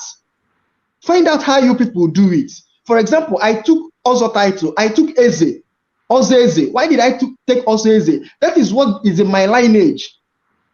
I didn't go to take Ozodin. I didn't take Ozodunu. I didn't take Ozodala because nobody has taken Ozodala in my lineage. Nobody has taken Ozodim in my lineage. You take Ozo based on what is in your lineage. So this is how it is in Ordinana. You are following your family lineage because that's where you are from. That's why I keep telling people your true loyalty is to your family. People are saying God. Before he locked up was saying God. Which God? Your God are your parents. They're the ones that created you. At times people start trying to mystify what is very simple. Your real creators are your parents. That's why in Ordinana, those two linkages are very important. Your paternal and maternal. In Ordinana, you are both from your father's side and you are from your mother's side. Because those people are your gods, they are your creators. Those who knows if you know your father, once you know your father, you have known the roots. You've known the first people, the ancients. So you must know, and you must know your mother's people. Igbos are particular with Ipunne. You must have a relationship. If you don't have a relationship with your mother's people, if anything happens to your mother, if she passes on, then you must go and settle with them. So what Ordinana is actually for you to get to know your family, to know who you are. Man, know thyself. Ordinana is telling you, how can you know yourself? Know your father's people, know your mother's people. All right, thank you. Well, I totally I'm lost at where to start. Righteous man, I called you. Did you get a chance? Start with me again. You said? Righteous man, did I call you? Yeah. Or, yeah. Did you? No, it's Righteous man now that is supposed to go before me. Yeah. Righteous man, go ahead. You say you called me? Yes, yes. Well, I think you left. Go ahead now. You can go ahead. Okay. Dibia, good evening from Lagos. Please, correction. I'm not Dibia. There is a difference between Dibia and Dibia. Okay. There is a difference between Dibia. Dibia is an apprentice to Dibia. Okay. Okay. The Dibia. Dibia can mean two things: an apprentice to Dibia or the child of a Dibia. Okay. Okay. I would be correct to say the red cap represents your Nze title, right? Yes. Okay. I sat under the instructions of my late father. Okay. And I love asking questions. Can you make it one? I asked him. Righteous man, can you make it It's just not. one? No, I am not asking him questions. I say I was asking my late father questions. Oh, okay. Pertaining to the Igbo culture, Igbo tradition, ordinala, omenala, because my father was an Ozo title holder. I'm from Imo State, Nkwere to be precise. Okay? So, and he gave me a lot of details, which are quite different from what you are analyzing or what you are saying. I am not saying what you are saying are wrong or right, but there is a little differences from the historical background my father told me with the things you have analyzed tonight, which I appreciate. But a simple question I want to ask you. Okay. What is the difference between a witch doctor and onye dibia or native doctor?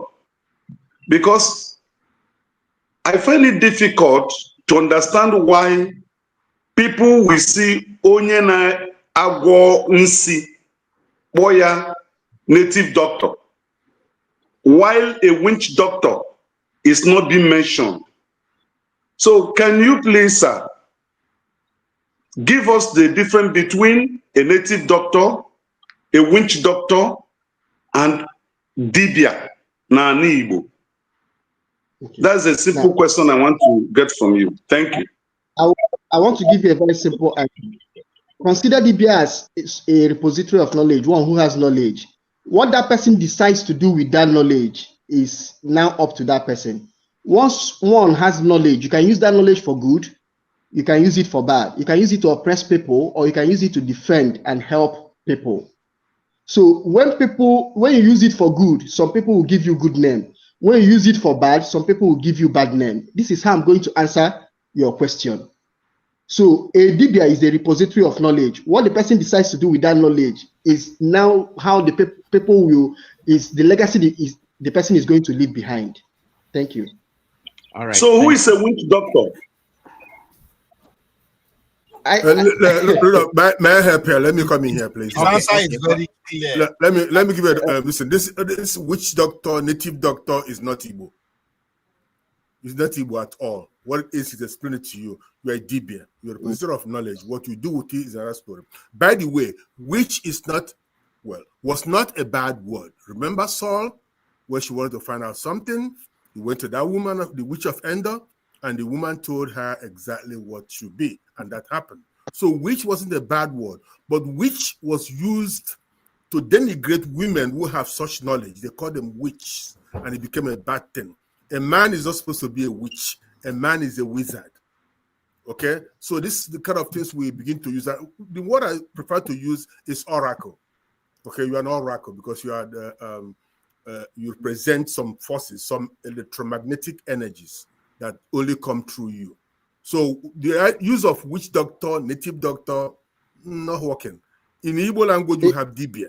We have dibia afa, dibia mbologu, dibia, different dibia. So like he said correctly, what you do with your own powers, with the knowledge that you have been exposed to, is definitely up to you. So native doctor, witch, not Igbo. All right, thank you. Another thing I'll add to what Dr. Moore said is that just know that in life, people fear and condemn what they do not understand. Just know this. Yeah. All right, thank you, Nze. I support Loco P. I don't have for you. All these are new names. It's too long. Go ahead. All right. Okay, nice, interesting one. This is what you call the.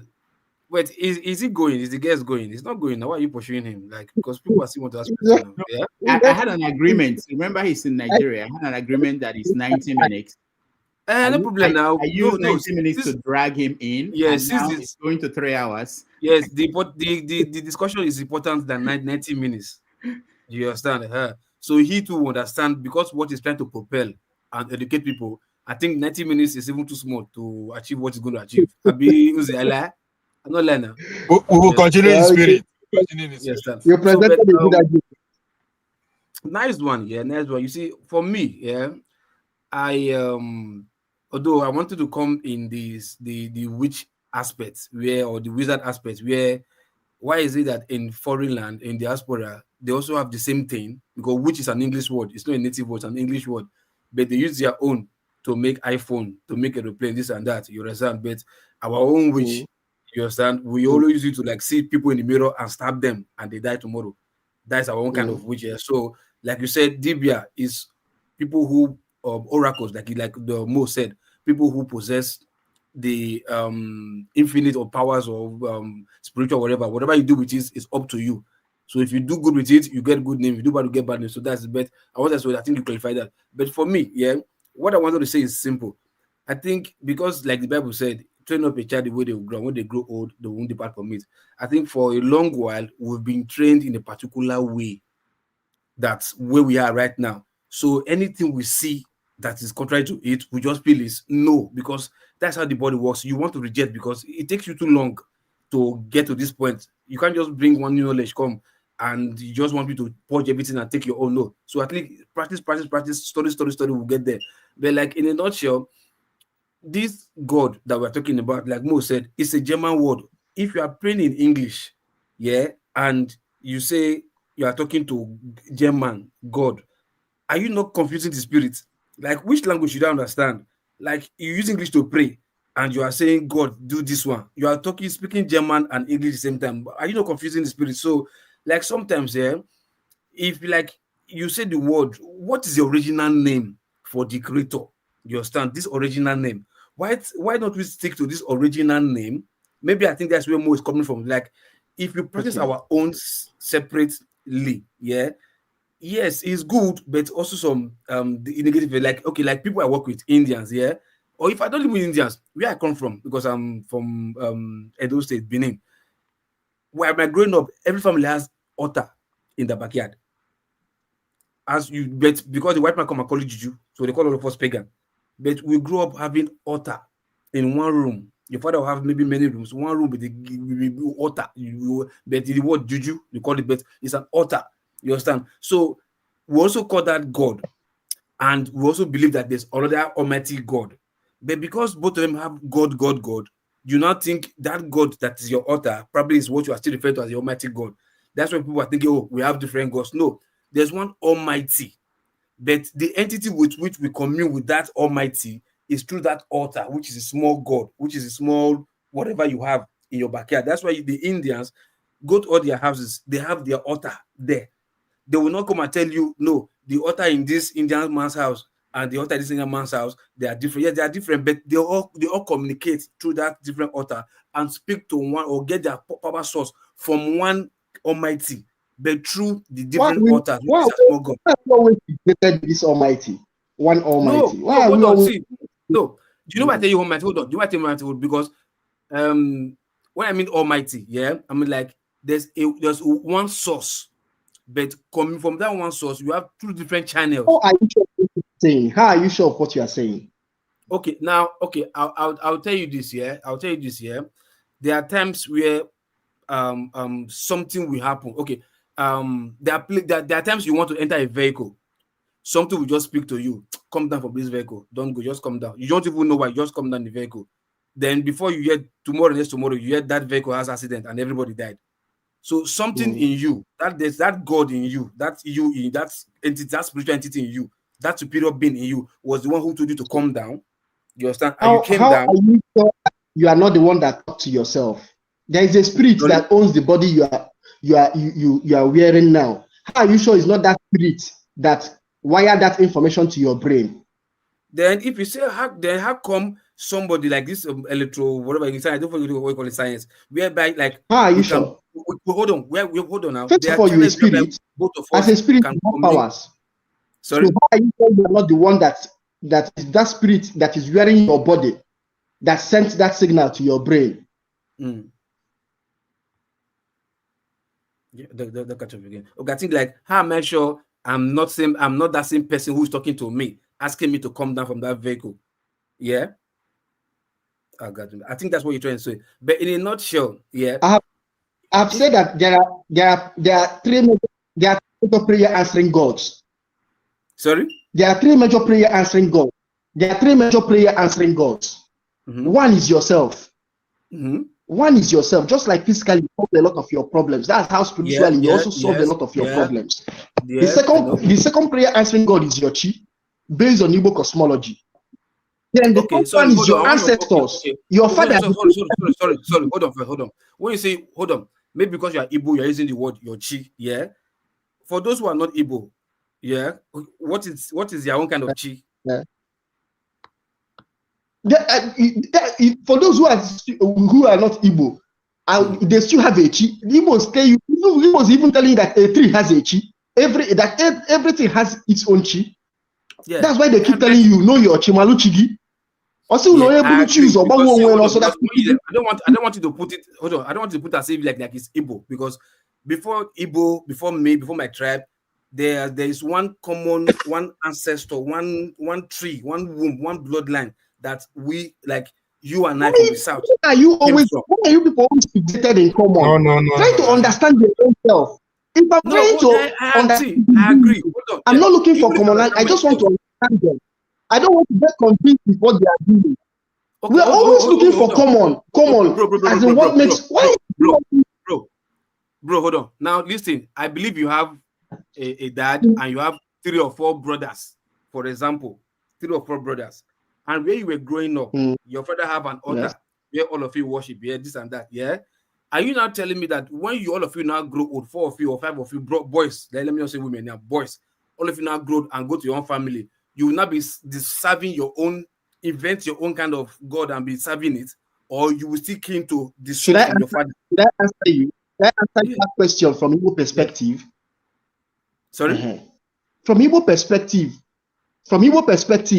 Igbos will say, Onye puobi mwa malube. Immediately you leave your father's house and have your own this thing, you institute your own. And what are you instituting? You institute your own chi. If you people have a communal god or a family god that you people worship, adore here, you have it there. You make your own this thing from that place. Now, what I'm trying to say is that most times we get fixated with that. We keep trying to break into that unknown, that thing that is too far from us. Why at the cost of the one that is we are very sure? That is why people will be wicked. That's why there's inheritance. That's why there's transfer. All right. Wait. This is my point. This is why people are very wicked to their fellow human being in the name of a God that they cannot really vouch for. So why are we always so not really good? I just use your father for instance. Why are we fixated with that unknown? Start from the known first. Start from the basics. That's why I'm using your father. I'm using your father, your dad first. That is known. Your dad that is known. I'm using your father first. That is known. I'm saying that we have a common source. We have a common. How are you sure? Leave all those things. So we are not sure of those things. All right. We done 3 hours. Not that we have any limit as such, but I want to make sure that a common distance. Let's always stick to the ones we are sure of. Before we go to thank you, Nze. Before we go to Igbo basics, there's a question on the comment section that is interesting. It says, it's from Shegun O. It says, if I wake up in the morning as an Igbo person, well, I don't start saying that I'm praying to Chukwu Okike. I first of all call on my chi, I call on my Ndiche, my aunt.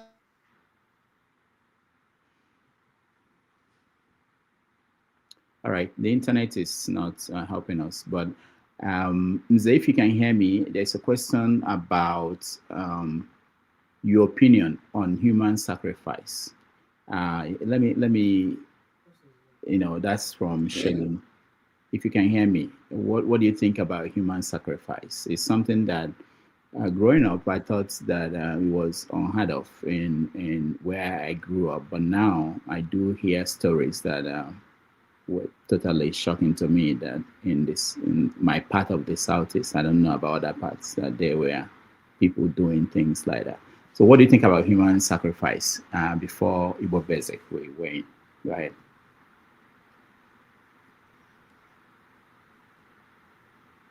Nze, did you hear me?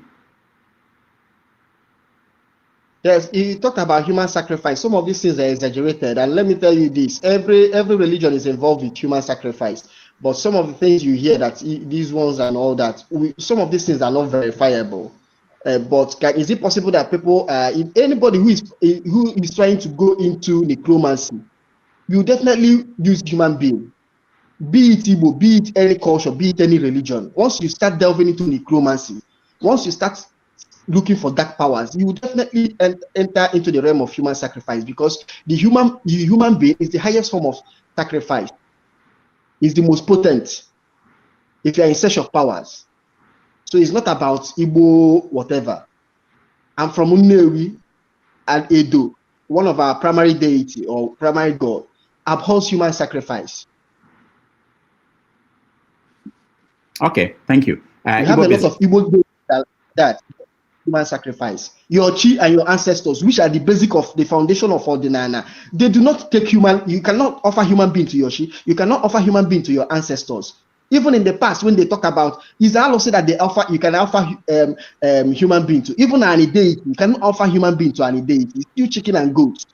All the basics of Ordinana, you see that it's still chicken and goat. It's when people are pursuing power, dark powers, or metaphysical power or psychic powers. That's when you enter into the realm of necromancy.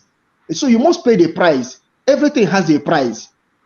So let's not push it in Ordinana. It's not Ordinana. Even the people who other religions are involved in it, if those people who are practicing that religion want have a kind of mad quest for a kind of metaphysical power, demonstration of metaphysical power, you must be lured into it. Okay. Dibia, that's just very correct. Very correct. Ordinary, the basic law of Ordinary is against homicide. You can kill people. You don't kill a person. That's an abomination against the land. And if you call Ordinary, remember Ani is the deity of earth. You cannot kill people. So whatever people do in pursuit of power is a different bottle. So he got it right here. I'm going to stop here so that my big man, the Igbo basics, will step in. All right. Emeda. I did. It is well. Thank you. Dr. Damages. Yes. It is well with us. And Nze Tobe Osigwe, as your internet or your computer has decided to start swelling. But we are still here. Hopefully you will be back in a minute. Nze no.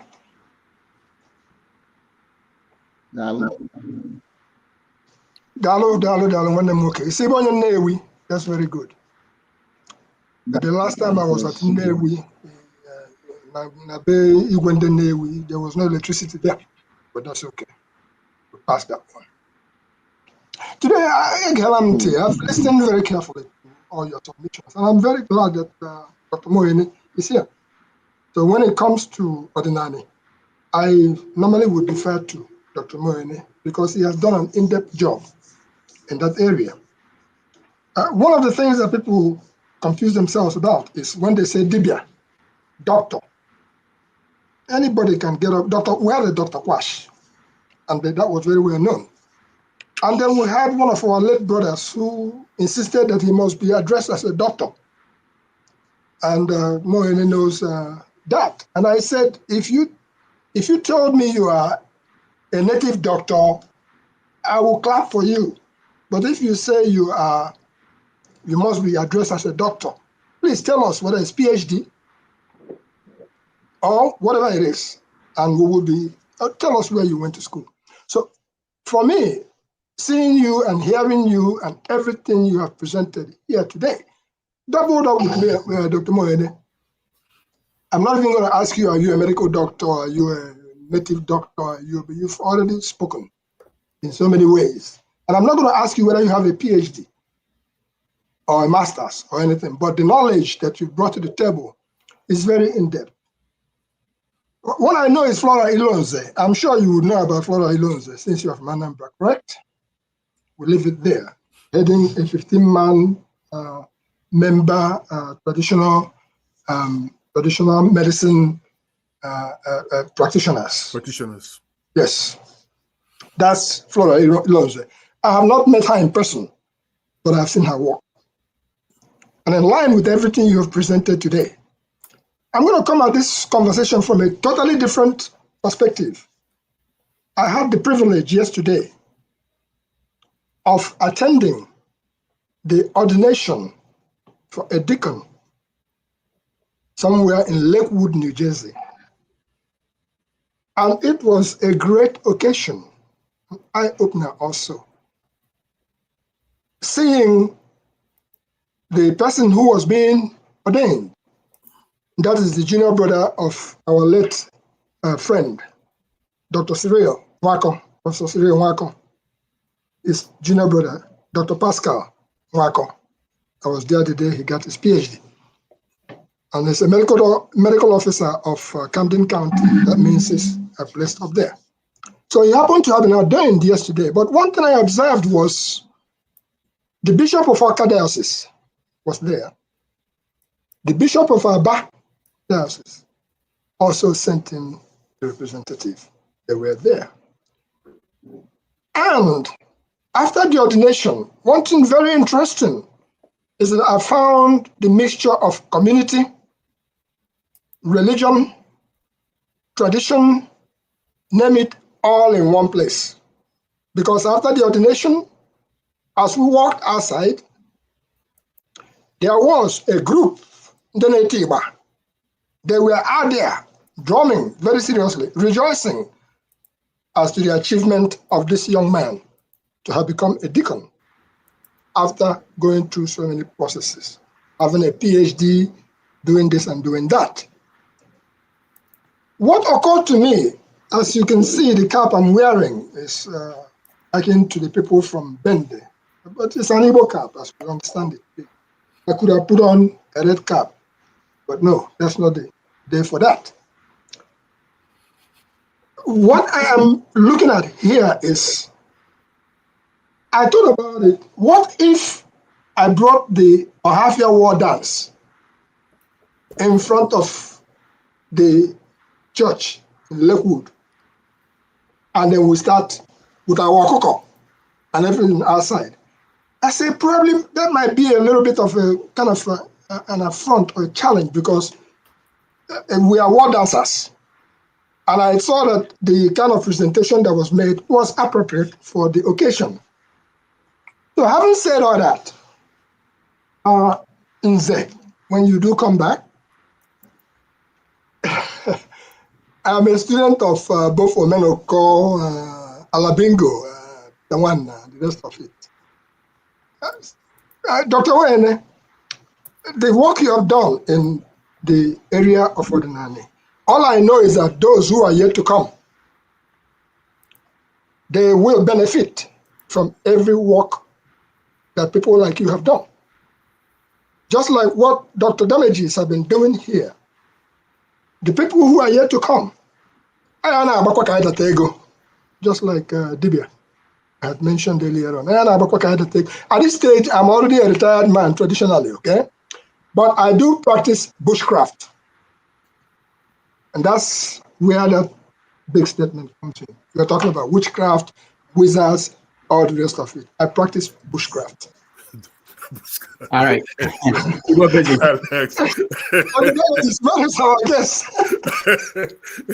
While we wait for the guests to come back, there's a question here. Maybe Dr. Moore, you can pick on it and see if you can answer. Someone wants to know let me say the exact question. What does he think about Osu caste system in Igbo land? Yeah, that's going to be a different conversation. Yeah, that will detract us a whole lot, you know. Okay. No, I'm just saying something we can, if you want to weigh in. Why? It's not something we can dismiss with a way for, because just it just like confuse people more. Yeah. Confuse people. Okay. Yeah. So Dr. Damages, let me put it this way. In the conversation that we're having, I believe in your personal chi. Everybody, every living human has their own chi. Whether it be you Muslim or Christian or whatever, you have it. You have a chi that guides you. And if you go against your chi, you are pretty much done. If you go against your chi. And then when you talk about Almighty, we are born and we come to know Oba Sidinelu. And we wake up and we move. But our chi is still what is guiding us. I always defer back to my mother then. My mother, to the best of my knowledge, never walked into a native doctor's house. A native doctor it's not a bad thing to be a native doctor, okay? It's only when you begin to practice something that is dangerous to human beings that your own native doctor becomes a bad thing. I can tell you the last time I entered a native doctor's shrine was way back in 1974. And that native doctor was in Aba Hill. We call him Man Pass Man. And that's the time that we believe that for you to go and play soccer, you have to go and make otomokpo. Come on now. After many years, it comes back to the psychology of human behavior. The native doctor, before our face, he tore up the money supposedly the money that we brought, and then he put his akras on the fire. With the burning, he said, okay, each and every one of you, since you're a man of brave men, come. He will use his knife and cut on your chest. And they say, go. After I looked at all that, I come to the fact that, Dr. Damages, the job you are doing is such that it's a talent that God has given to you, just like what Dr. Moene. It's a talent that you possess. A lot of us don't possess the same kind of talent to swallow the bouquet the way you are doing it. Just like we cannot even attempt or pretend to be Zebrodaya Okorigwo Mobalayas 430. I know you saw that one coming. We can't pretend because there was only one man like that in the whole universe, to the best of my knowledge, besides Moles of France or wherever that man comes from. That man. So as we move forward, I believe in your personal chi, and I also say to everybody, each and every day, if they say, God, God, God, God, what can God do you? The God is in you. The God is in you. And if you go against the God that is in you, that one is on Torokocha. So thank you so much. Let me say this, Rodolph, I was in a rush when I dismissed that question. I mean, it's not fair for somebody to come to a program seeking knowledge and don't get an answer. That's very rude. I'm really apologize to that person who asked that question. Listen, discrimination has been there from way, way back. Okay, people discriminate on different bases. The Osuten is very religious. Before the coming of the white people, they were revered people, sacred, son of the gods, guidance of the gates of the gods. So they was there. But to understand how it is still persisting, I could tell that when I was in high school, I was raised up in a Catholic household. I couldn't date an Anglican girl in the same village, the same town. So discrimination has been there and it's still persisting. In different areas, they have Ume, they have Osu, they have this, that, Odenibo, Nwadiala, whatever. It's there. But with with the emancipation of man, with our knowledge now, we know that nobody has ever died from marrying a girl who is from the other side of town. Or when we were going to Europe for the first missionary journey, unless you remember this, the law was don't marry a white woman. It's the only thing they tell you last before you board the plane. Okay, they keep saying all these things. So it is there. It has no meaning. The more we ignore it, the more they will all go away.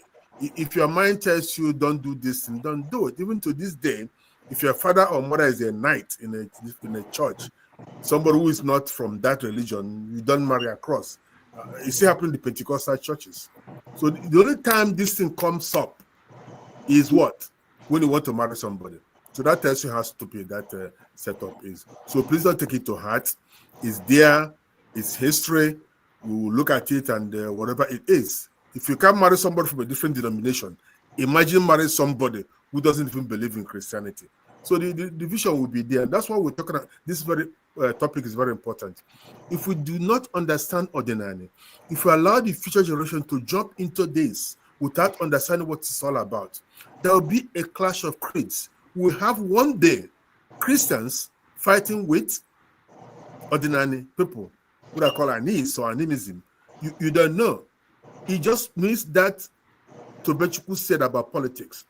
When you have the political power, you can do worse than what Soludo thinks he's doing. And it's there in history. How did Christianity come up? Constantinople, when he became the emperor. His mother convinced him, and he became emperor. And everything we've known since then, the calendar, okay, the Western civilization, is all rooted in Constantinople Constantine becoming an emperor. Okay? Before then, they were killing Christians by feeding them to lions as an afternoon sport. They opened the gate for lions to feed on people who say they're Christians.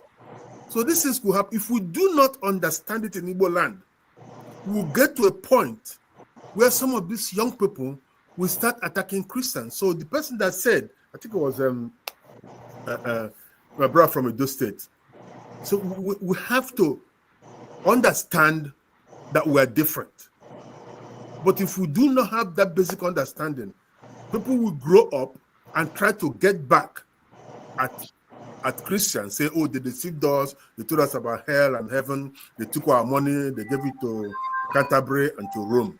So please, this is a lightning, and I thank the person who asked the question, and I said, you can read up on it, how it happened, but going forward, let us understand that the caste system is a human structure, if I use that term, a human setup. Even in India, you have it in India, you have it in all over Africa, you have it in Kenya, of course, between different ethnic groups. But we are getting past that. In Nigeria, of course, you live also in Nigeria, you live it. Division between all ethnic groups. That's discrimination that has no basis on anything. And this idea of stereotyping, oh, Igbo people are like this, Yoruba people are this, Edo people are like this, Tiv people are like this. No, it shouldn't be. So when we go to school, that's the first thing that we should push aside. And I think Okadibo has a very good quote on people going to school and still believing in such things. Thank you. All right. I have a question for Dr. Mo, if you don't mind. I have a question for Dr. Mo. No, hold on. I just want to let everybody know that our guest has to take care of some spirits, and he won't be able to come back for today. We're going to invite him again and very soon, and it will be a debate. And I think we should have more debates than conversations. I like that format. So, Dr. Damages, with what Professor Moene had just stated, let me put it this way. First of all, I'm from Ibere in Bende local government. I'm on Ibere. And the life we live and the shadows we leave behind. You can't even leave your shadow behind. I'm sorry, you continue to walk with it whether you like it or not. We move forward. Whatever you see me do, it's an example of the life that I have lived. That yesterday, I saw a man from Kansas City, and he was trying to explain to a group of people that were with him who I am. And he was referring back to 1974-75.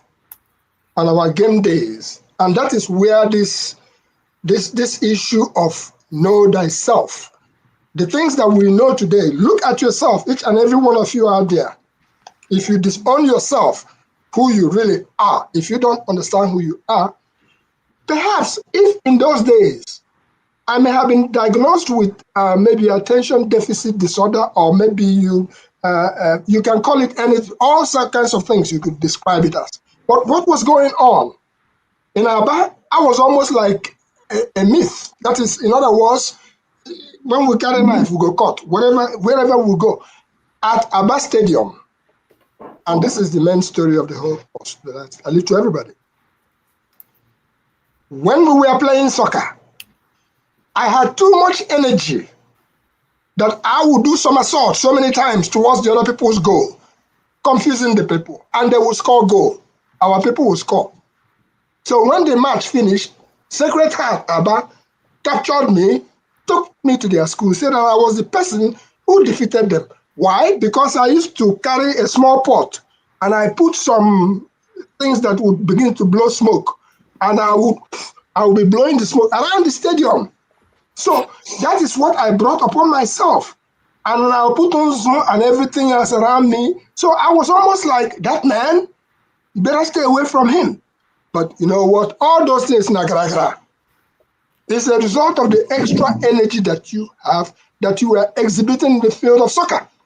So today, if you have so much energy, use it and use it well. Don't condemn yourself. Today, if you look back at your life, just like I looked at a woman who used to be a mad woman, in the morning she would dress up and come and carry big pot and do things. But right after that, after my mom would give her the things that they eat, she would go back to the main road, stark naked, and stay there. It was only when I came to America and I was telling that story in North Carolina that a prominent family said to me, that was my auntie. Now that I'm in the medical field, now I understand what she was suffering from. It's called postmortem depression. That's what the woman was suffering from. But to us, we called her a mad woman. And when I told her story, she said, that was my auntie. It used to be that when I tried to pass that place where she's naked, she would call me and say, hey, you're passing. You don't know me again. So what is it? We are in the AI stage now. And more things are yet to come. You know, the only thing I will say to the dibia, if he's listening somewhere, the only thing I regret, because the dibia will know about our hair and jaw hair, that one that when it touches you, you miss your way in the bush. The only thing I look back and I say to our forefathers, that when our matriarch used to tell me about when they are traveling to another town to go and do some, whatever they are going to do, damage or good, that there's a tree that they will go and rub their back on. And then off they go.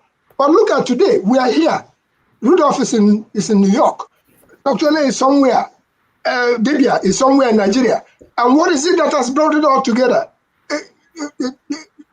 Television, internet. We didn't even have internet before. During our time, we didn't have internet. So all these things, we should be able to appreciate. Back to your basics. In your bush, there is something in the bush of your village that you should go and learn about. Find it. Find it. And when you find it, please bring it to Dr. Damadi's show. I will be just okay. Thank you. Thank you so much. I just want to apologize to Mazi Apara. You know, he didn't get a chance to weigh in. I'm sorry about that. Things like this, they happen. But Mazi, what were you going to say to him as we round up?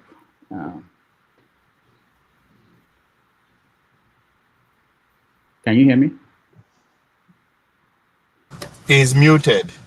He's muted and he's in the dark too. I'm not back. We can see your face. We can see your face. Sorry, you want to see my face? The light is back. The light is such a beautiful face. It is very cold here anyway. Okay. Face. So what I was trying to ask the young man if he becomes sick, does he go to Orthodox hospital or does he treat himself?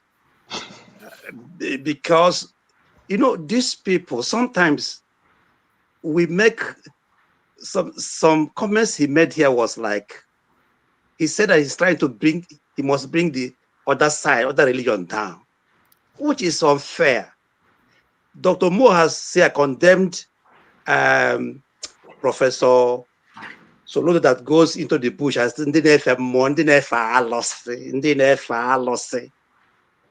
trying to demolish all those things people believe on, believing that his own Christianity is the best, is the only way. And this young man is also here telling you that his Omenala is the only way, trying to say that he must bring other religion down.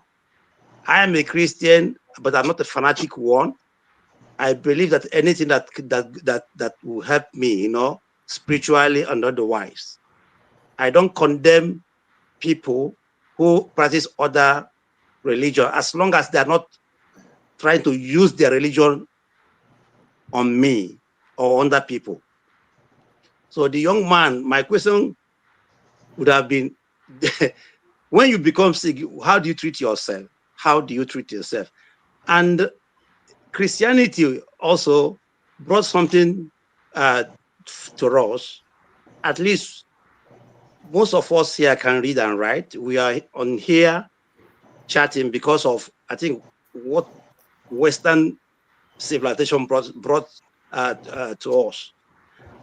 I don't know, Dr. Mo, if these people didn't come to us, do you think that we would have been civilized as we are today? Yes. Thank you. Yes, massively. I think that's a wrong. Yes, massively.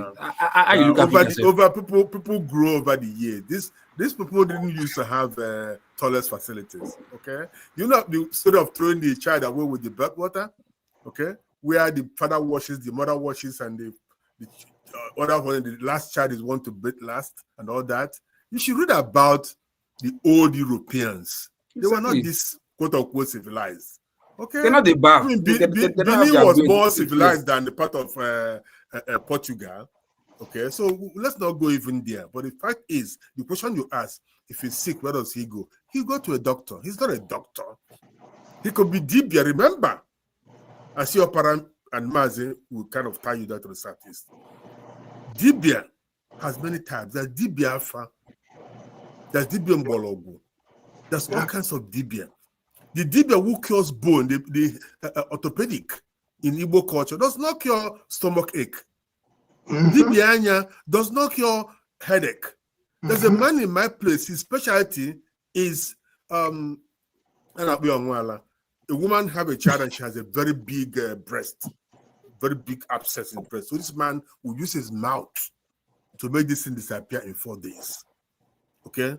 With the bad things that is in it. We're very afraid of that man. That's the only thing the man did. There are dibias who do circumcision. Okay? Just hot water and their sharp knife. And the child is screaming. Okay? They are specialists. So these are all dibia. If you are sick, for crying out loud, you go to the hospital.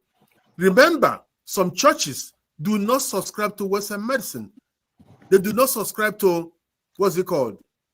Changing blood or blood transfusion.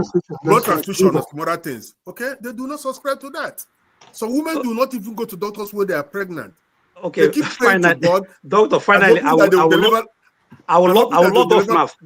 log off, doctor, finally. If you say that we would have been civilized like them, yes. Why? Or even more. Doctor, why 90% of sub-Saharan African countries, including where we are coming from, Nigeria, has no access to water, has no access to road, has no access to electricity? What stops us from having these facilities if we would have been more civilized or civilized like them? Because we have bad leaders. Very simple answer. First leaders. Dubai. But the same leaders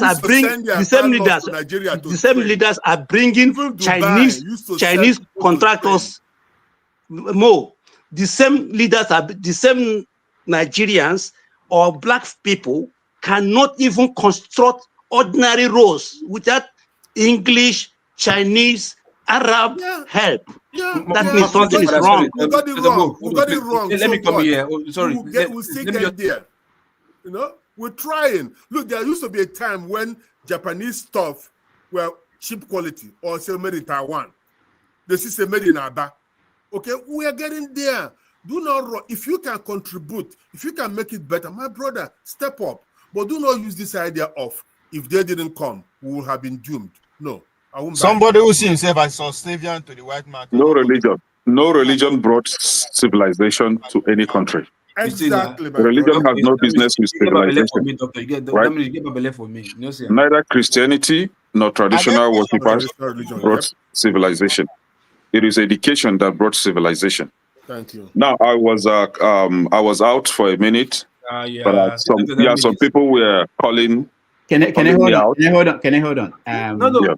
Loco P, calm down. I will come to you, please. No, let you continue. I wanted Kine to say something about what happened before. Yes.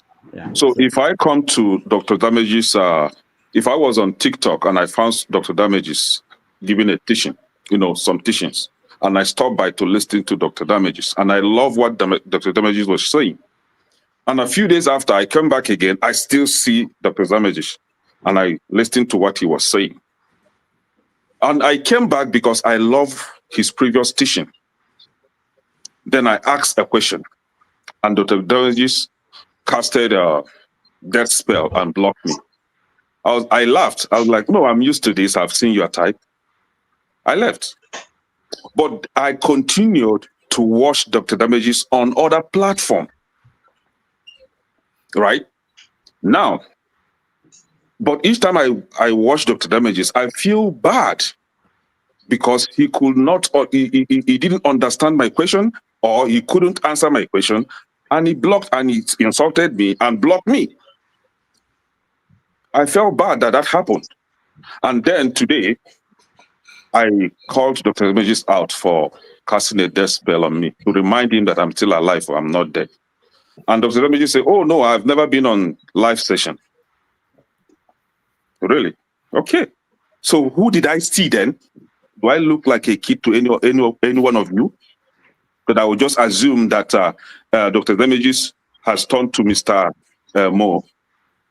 I don't know Dr. Damage's anymore. Damage's face in today's now, if anybody uses Dr. Damage's, we're not doubting what you said. We're not doubting. If anybody uses Dr. Damage's, we need in this kind of there's no need.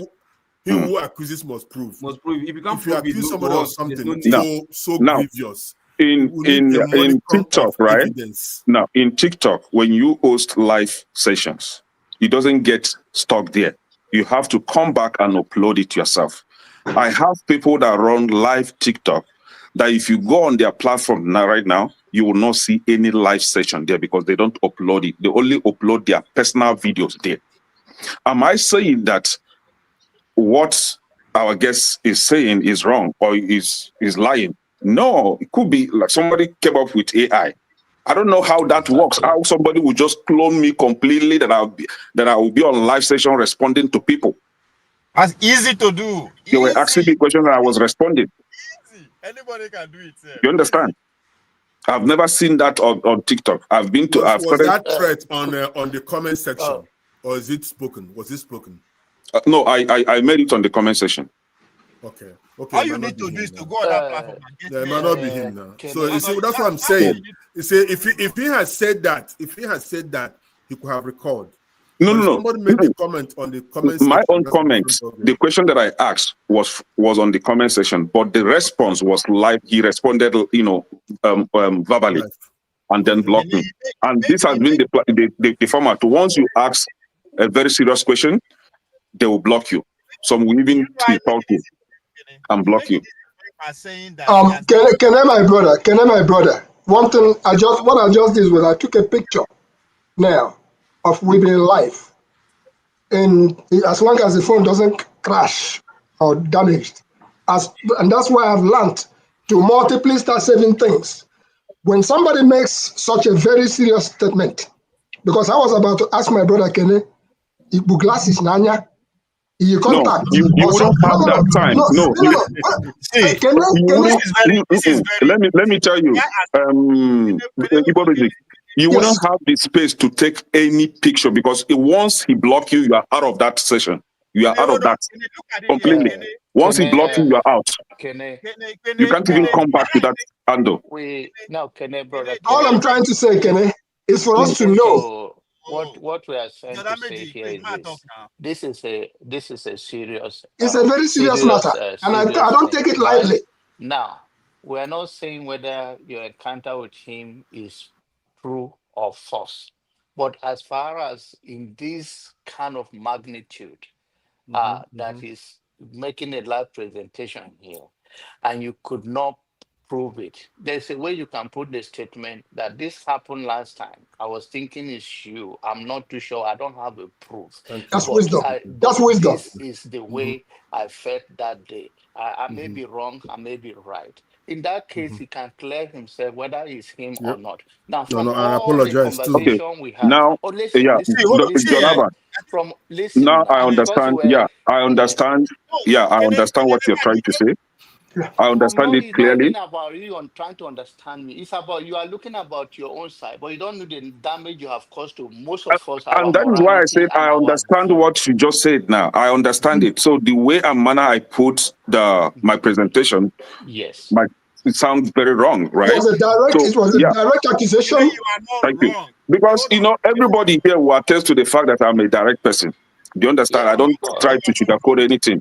But as you know, and that is why it's always good to listen to people, right? I've listened to what everybody said. The way and manner I presented it might be very wrong. And if anybody feel offended by that, I'm sorry for that. Don't apologize. You are not wrong. It won't profit me anything to accuse anybody wrongly. Can I hold on? You understand? Can everybody let me moderate? Please. It doesn't help us if everybody's talking at the same time. Kene is talking. Let him finish. Yeah. So I can't come up on this kind of show to accuse anybody in a wrong way. I can't do that. I just felt bad because this is somebody that I love following his teachings. He and one Mazi something. Yeah. Mazi Dibia. So I love following them. But I felt bad that he responded to me that because it felt like he's not even different from others. Because when I go to all those prophets that will see that you'll be buying car tomorrow, and I'll be like, how do you know that he's buying car? Do you even know if he has money? They will just insult me or block me or tell me that, the son of the devil is here. They will just block. I was like, you're not even different from this type of people. So I felt bad that happened, right? And that was why I come up with it. And not that I'm even, not that I even take it serious. I don't even take it serious. I don't even take it to heart, but it's just me seeing him. I was like, okay, let me use the opportunity to remind him that what he did wasn't really right.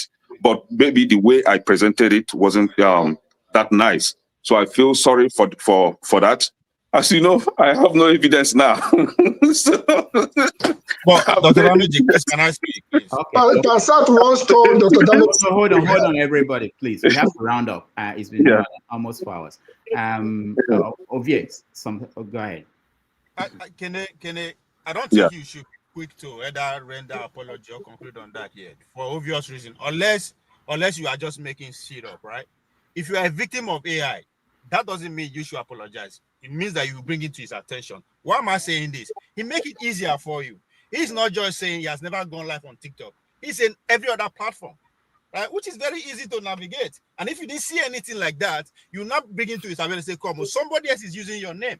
Unless you just making it up. If you're actually sure that you saw that live, somebody is using it. So you're actually bringing something into his attention and he should go after that. There's no point when you know people are using your image and your name to do all sorts of things and you just keep quiet and all your defense is that, I've never gone live. It's also going to go to pass. So I don't think it's just easy for you to just start apologizing. No, it's a big issue. It's also a thing we all should be aware that it's not everything that comes on the comment section that is actually human being that is there. But it's something you should be investigated. Don't just close the matter yet. You don't do anything wrong. You are actually acting as a human being. If you actually feel that you saw something live, you are reacting to it, and there's nothing wrong with that, right? And he's defending himself by saying, "Come, I've never gone live in all the platforms."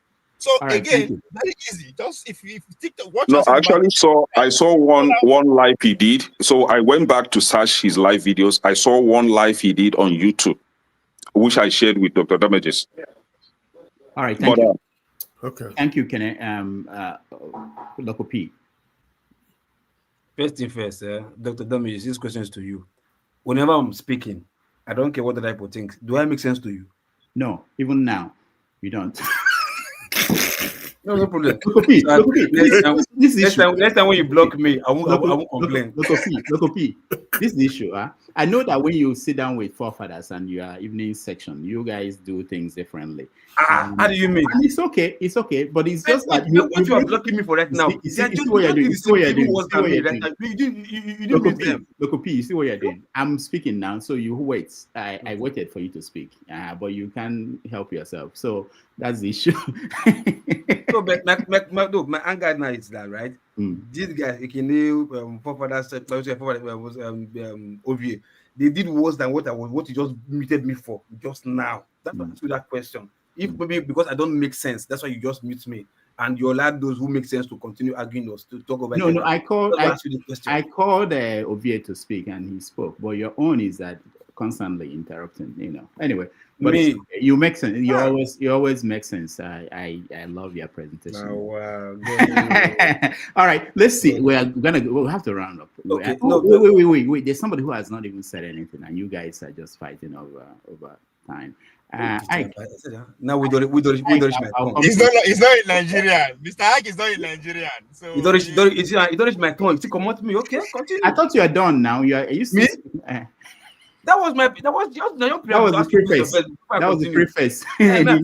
Why did you block me first? All right. Hold on, Christian. Let's. So, in a nutshell, yeah. So, wasn't that the guy? He didn't come back. You understand? For me, in a nutshell, what I got from what he was saying, yeah, it's not that he's not correct. I think his understanding is not big enough or massive enough to understand what myself and Mo were saying. That's just what I saw. That's why when he's talking about finding your own cannot just come from anywhere. There's an origin. You have to tap a source from somewhere. That's why I broke it down to his father and his four brothers. If himself and his brothers leave their father's house, they will definitely start from where what their father taught them first, before they build on their own altar, wherever they want to go and find his own path. You understand? If he's looking for his own path, he has to draw source inspiration from his own father. And that is what himself and his four siblings would do, the male siblings. That's what. So he can't just wake up, leave his father's house, and or what my father used to do when I was small. Forget about them. Go and start forming your own. Thinking about it. It doesn't. No, but local. That's what he's saying. What you are saying, right? That no. Hold on. Myself. Let me finish. Myself. Him is saying you don't have to look for source. Look for source or common. Start your own. That's what he's saying. No. Yeah, it's a choice. He said it's a choice. Okay, guys. If you want to have a family, Ovie, hold that thought. I have a question. Just one question. Just a second, please. Maybe I miss when he said that, but every dibia has something he does that explains his dibia stuff, right? Our guess, what kind of dibia is he? I don't know. Okay. Can you help me? Yeah, thank you. Let me just say this. There will be an after show. KJ is ready at the other stream for you guys to analyze this to death. And from the analysis, we also get what we're going to ask him next time he comes. So it's very important that we do that. But I want to hear Christian and hear Ike, and then Mo will round up for us. All right, Christian, go ahead. Yeah, thank you, Dr. Damages. When I actually listened to him, but it seems that my internet wasn't so much helpful to me to see the whole most of his. But I had all his presentations and asked him questions. But the reason I asked him the question is like, one of the things about civilization, the mark of civilization, is to be able to organize. When I asked most Igbo intellectuals about these cultural issues. There seem to be some kind of evasive because in their answers. But my own take is simple. You know, I went to a white man's church. He told me that God is limited. So so he said God is limited by free will of man. So I came back and started thinking about it. Then I understand that human being is made of two aspects, the spiritual and the physical. Now, the more we understand the phenomenon around us, the less God we attribute things to God. So it seems to me that the Igbos are abandoned, you know, because of the way they, you know, when the Christianity came, they came with all sorts of things, not just only Christianity. They have forgotten they came with something like Freemason, Rosicrucian, all that sort of thing. But the Igbos seem to have abandoned their own culture, our own religion, you know, a way of doing things, and embrace wholeheartedly the Christianity, which basically is not serving us very well, at least for now, in the Nigerian situation we find ourselves. And other ethnic groups like the Yorubas and the Fulanis, they were able to adapt these foreign cultures. And you know, culture is living thing, so it does interact. They were able to use their own system or templates to adapt those foreign cultures to suit them. You know, our people enter this reformed Ogboni fraternity today. They didn't realize it was somebody that actually reformed it from their ancient system. So when I talked about Nze, you know, he said he was Nze. I did ask him, was he Nze? Does he wear an rozo and those kind of thing? Because some of these societies play very important role in development of every society.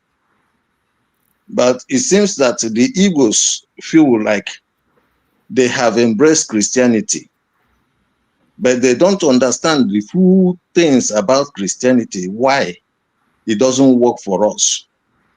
So that's my take. I would have loved to ask him, explore these issues with him, basically. That's all right. Thank you, Kristen. And what we're going to do, like I said, we are going to do more of debates where we have conversations than, you know, the nature of things we've been doing, you know, like on Saturdays when we just discuss issues in the news, so that we can go in depth and get some other people. I just got a message from Ginger Media, and he will connect me to Professor Agwu, who I've been looking for. Yes. Also in that. Yes. All right, Ike. Yes. After you and more, we round it up. KJ is waiting to do more conversation about what we've been discussing. Go ahead, Ike. Good afternoon, good evening, good morning. Happy Sunday to everybody. Dr. Damages, I have not come to say anything. I just came to attack you here this afternoon because I'm just joking. But I'm used to that. I wasn't steady watching because today is Sunday. It's the only day most of us have time to look at your home and do certain things in your house. Monday is another day of work. But what I saw was several times righteous man wanted to speak here. I saw when you said that after somebody speaking, it's going to be righteous man, but he ended up not speaking. And you said from your own that I know you're from Nigeria, which I'm going to give righteous man the next opportunity because he's speaking from Nigeria. But from the time I was still here, he never had that opportunity. He signed out.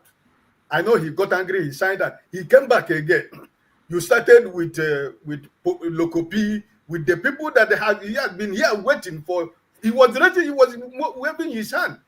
I know sometimes it's difficult for you to, to control everything. But what I'm trying to say, if you find time, tell him you're sorry because, maybe you couldn't figure out, what happened. You couldn't let him speak. That's the only thing I want to say about today, not about the conversation that took place. All right, thank you, Ike. Ike, righteous man actually spoke, unless I have an earplug. He spoke. He did. And on that note, Dr. Damages, if you allow me 1 second, I'll just end up with a song before Dr. Ene goes.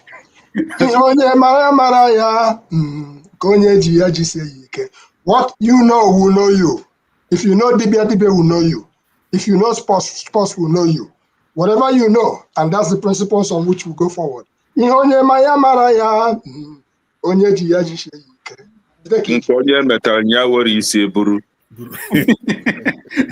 they are composing music right here. Yeah. Okay, Mo, before you speak, let me just say that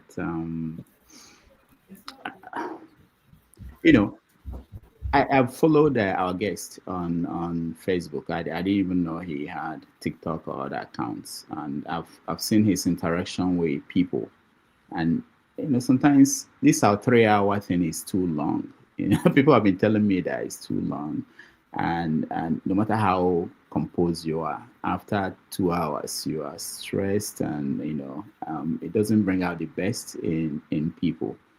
But again, it gives us a chance for them to also, for us to know who they are, break them down. After a while, you maybe get it at the beginning, but eventually you break down and you talk like normal people, and that's why I like the interaction section of these conversations. But I'm not trying to say that Kene. I'm just going back to Kene and what happened. There are a lot of people on social media, but if Kene is sure of the conversation they had, I'm not thinking it's AI. I don't think the AI has gotten to the point where you set up somebody and someone to be there and we'll be questioning that person. I will be sending you video, Dr. Lameji. Okay. Based on what you said now. Okay, all right. I don't think it's up at that point. But what I'm saying is that there's something that Jonaba actually captured it. There's a way you frame your question, especially when you don't have something you can present. When somebody say, especially something as big as something like that. But my own reading is that from all I've seen, his interactions with people, I don't see him as somebody who will say something like that. But again, it's from my own reading. I've not seen him under serious stress to say. But it's important that we should think about that. No matter who is the guest, that person is still the guest. And no matter what we think, even our interaction with the person, we should always, at any point, be able to understand, how to present things. We're not here to run anybody down or do anything like that. We're just trying to have a conversation. All right, Dr. Mo. Yes, thank you, Rudolph. That's a very good thing. I remember this sort of thing happened with the prophet Isa. Yeah. Somebody threw him a question. I was kind of, almost threw him off. So please, let's just be mindful of that, even when we are right. So thank you so much, Rudolph. This is very important. This is the first time, really, I could remember we've had this kind of discussion around Ordinary, which is something that is propping up. I see many young people talking about going back to the rules, Omenani and everything there. By the way, somebody asked about Omena and Ordinary. These are all synonyms of culture. You can use any one of them. It's culture, tradition, heritage, and all that. So they're all encompassing with the word A-L-A at the end, which is Allah. And then the word A-N-I, which is Ani, which is the spirit of the earth. So everything is about earth. We are earthlings, we are people of the earth. Everything we do is about the earth. We hold the earth very sacred. And that's all there is to the Igbo religion. So I'm happy that this is happening. Okay. And I just was trying to impress on Tobe, to get other like minds. Let's come to a point where we can agree on something. Of course, there's nothing like perpetual truth. It's only when you know the nature of God that you can say, aha, this is where it is. No, because to know God will be the end of knowledge. Nobody knows. I believe in that. So, but we'll keep discussing. I'm coming to come with a common view on something we can hold dear. And if time comes where we have to leave them behind and move on, we move on. You see, the Igbo have no apology to offer to anybody for dismantling a deity. You know what that means? What we call God. The Igbo have no apology. They tell you they make up the deity, and if you start behaving weird, they will dismantle it.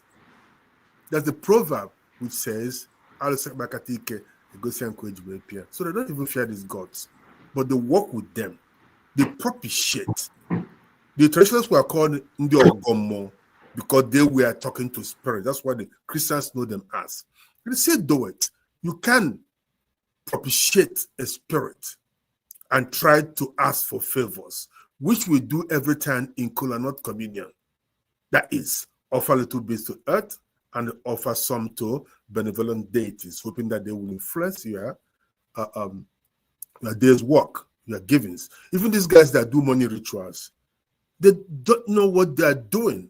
But what they are doing is simple psychology.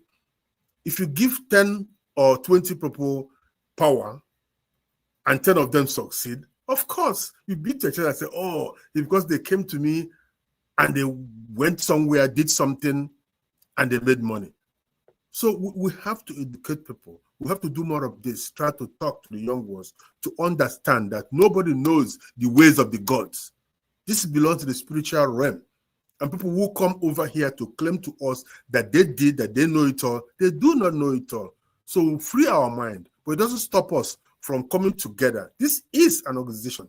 We have been organizing talks to talk to ourselves about different issues. And I believe you, I'm here every Sunday, every Saturday. You might not see me, but I do listen. When I called up, I say, listen, this is wrong. He said, oh, were you there? I say, yes, I was there. So I like it, guys. I congratulate all of you for staying through this. And this is a way to make our society a better place. Thank you so much, and God bless. Can I ask Dr. Mo one question before this? Oh, God. You guys. Okay. Okay, one question. Go ahead. He deserves it. Yes, Dr. Mo, earlier on you alluded to the fact that with the way we are going, if we don't actually pay attention and teach the next generation the differences, they are bound to crash in the future between the Christianity and all that. And which I will argue that is how it was in the past. It's just that the traditionalists lost to the Christian. And I appreciate there's a guy who came, I think the guy from Germany who was talking about civilization. He alluded to the rhetoric, the words that Nze was using against the Christianity, which is to me the fight has started. But the question now is, now that we understand that, even though everybody has its own goal in terms of, every quarter, every society, we are able to live in harmony, most of the time. So how we see this discrimination that you highlighted in terms of don't marry from here, don't do this, are the ways of the invaders to see tears of past, even though their attempt is to bring us together under Christianity, but they still impute all those kind of way for us to don't do this, don't do that, don't do that. So my question now is that aren't we still fighting their fights? If we are still saying this person is a witch, don't do this, aren't we still fighting their fights? And if that is the case, when are we going to start fighting our own fight in terms of now looking inward and say, okay, this thing we are used against us, why do we have this law in place in terms of various communities? My brother, you've answered your own question. That's why we're here. That's why we're talking. Exactly. The day you stop talking, that's the way you start dying.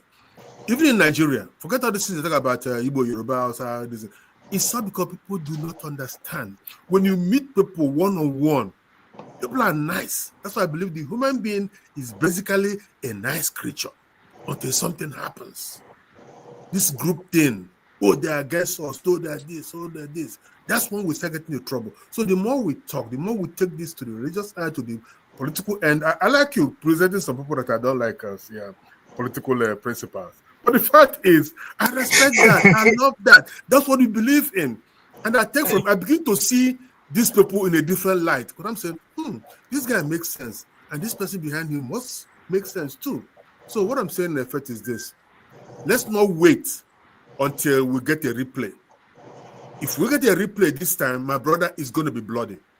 It's going to be bloody. People are going to do very terrible things. In Nsukka, the past 2 weeks alone, 5 reverend fathers were killed. Just like that. We don't even know why it's happening.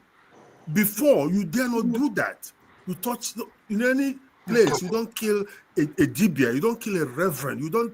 Now they kidnap archbishops and ask for ransom. What went wrong? You see what I mean? So we have to begin to teach the younger ones. There are things that are sacred.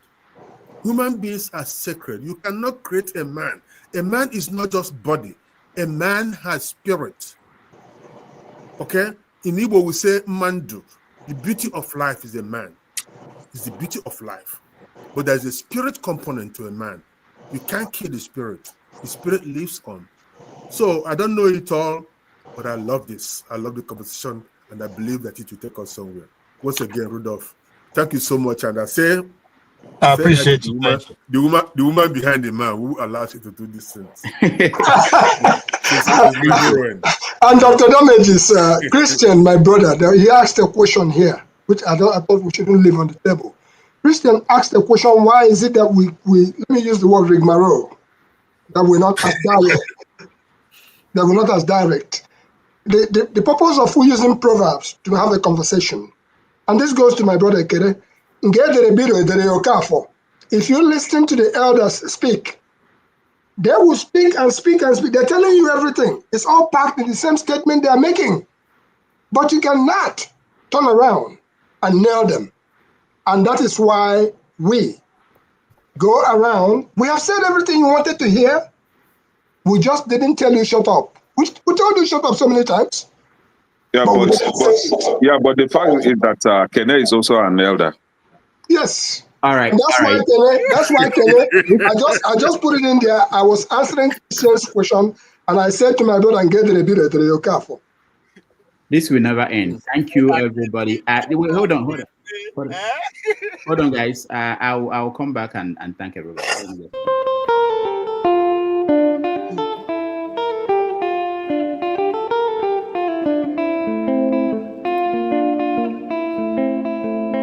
Eddie Kwansa bio bio, Eddie Kwansa bio bio, Eddie Kwansa bio bio, Izukama na nedio biao biao, Eddie Kwansa bio bio, Eddie Kwansa bio bio.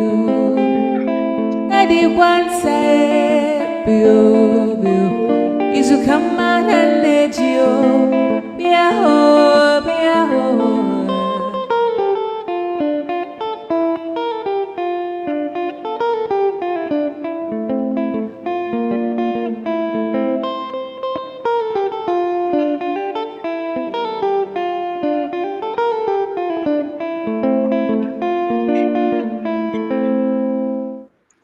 All right. Thank you so much, everybody, for being here and being part of this conversation. I want to thank those that supported us. We have a new member. I told you guys the best way to help us to keep this platform going is to be a member. We have a Black Beauty, just became a YouTube member. So there are opportunities for you to be a member, and very soon we'll be rolling out a few things for our member assembly. Well, it's something that way to help us so that we can keep this channel going. I want to thank you, Black Beauty. We want to thank Oriako Tobe for your support. Igbo Basics, thank you. Kulata, thank you. And Ken, thank you so much for your support. We appreciate all of you. Until next week. Oscar Blackbone. Thank you so much for your support. Next week, we're going to bring another guest for you to be here and be part of this ongoing conversation we're having. Dr. Mo, thank you so much for being here. Ike, thank you so much for being here. Ovie, thank you so much. Igbo Basics, thank you. Christian, thank you so much. Kene, thank you. And Local P, Troublemaker, thank you so much for being here. All right, on behalf of people behind the scene who helped out, I appreciate all of you. Next Sunday, we are going to have another interesting guest. Until then, take care and enjoy your week. Bye. We need Dr. Mo.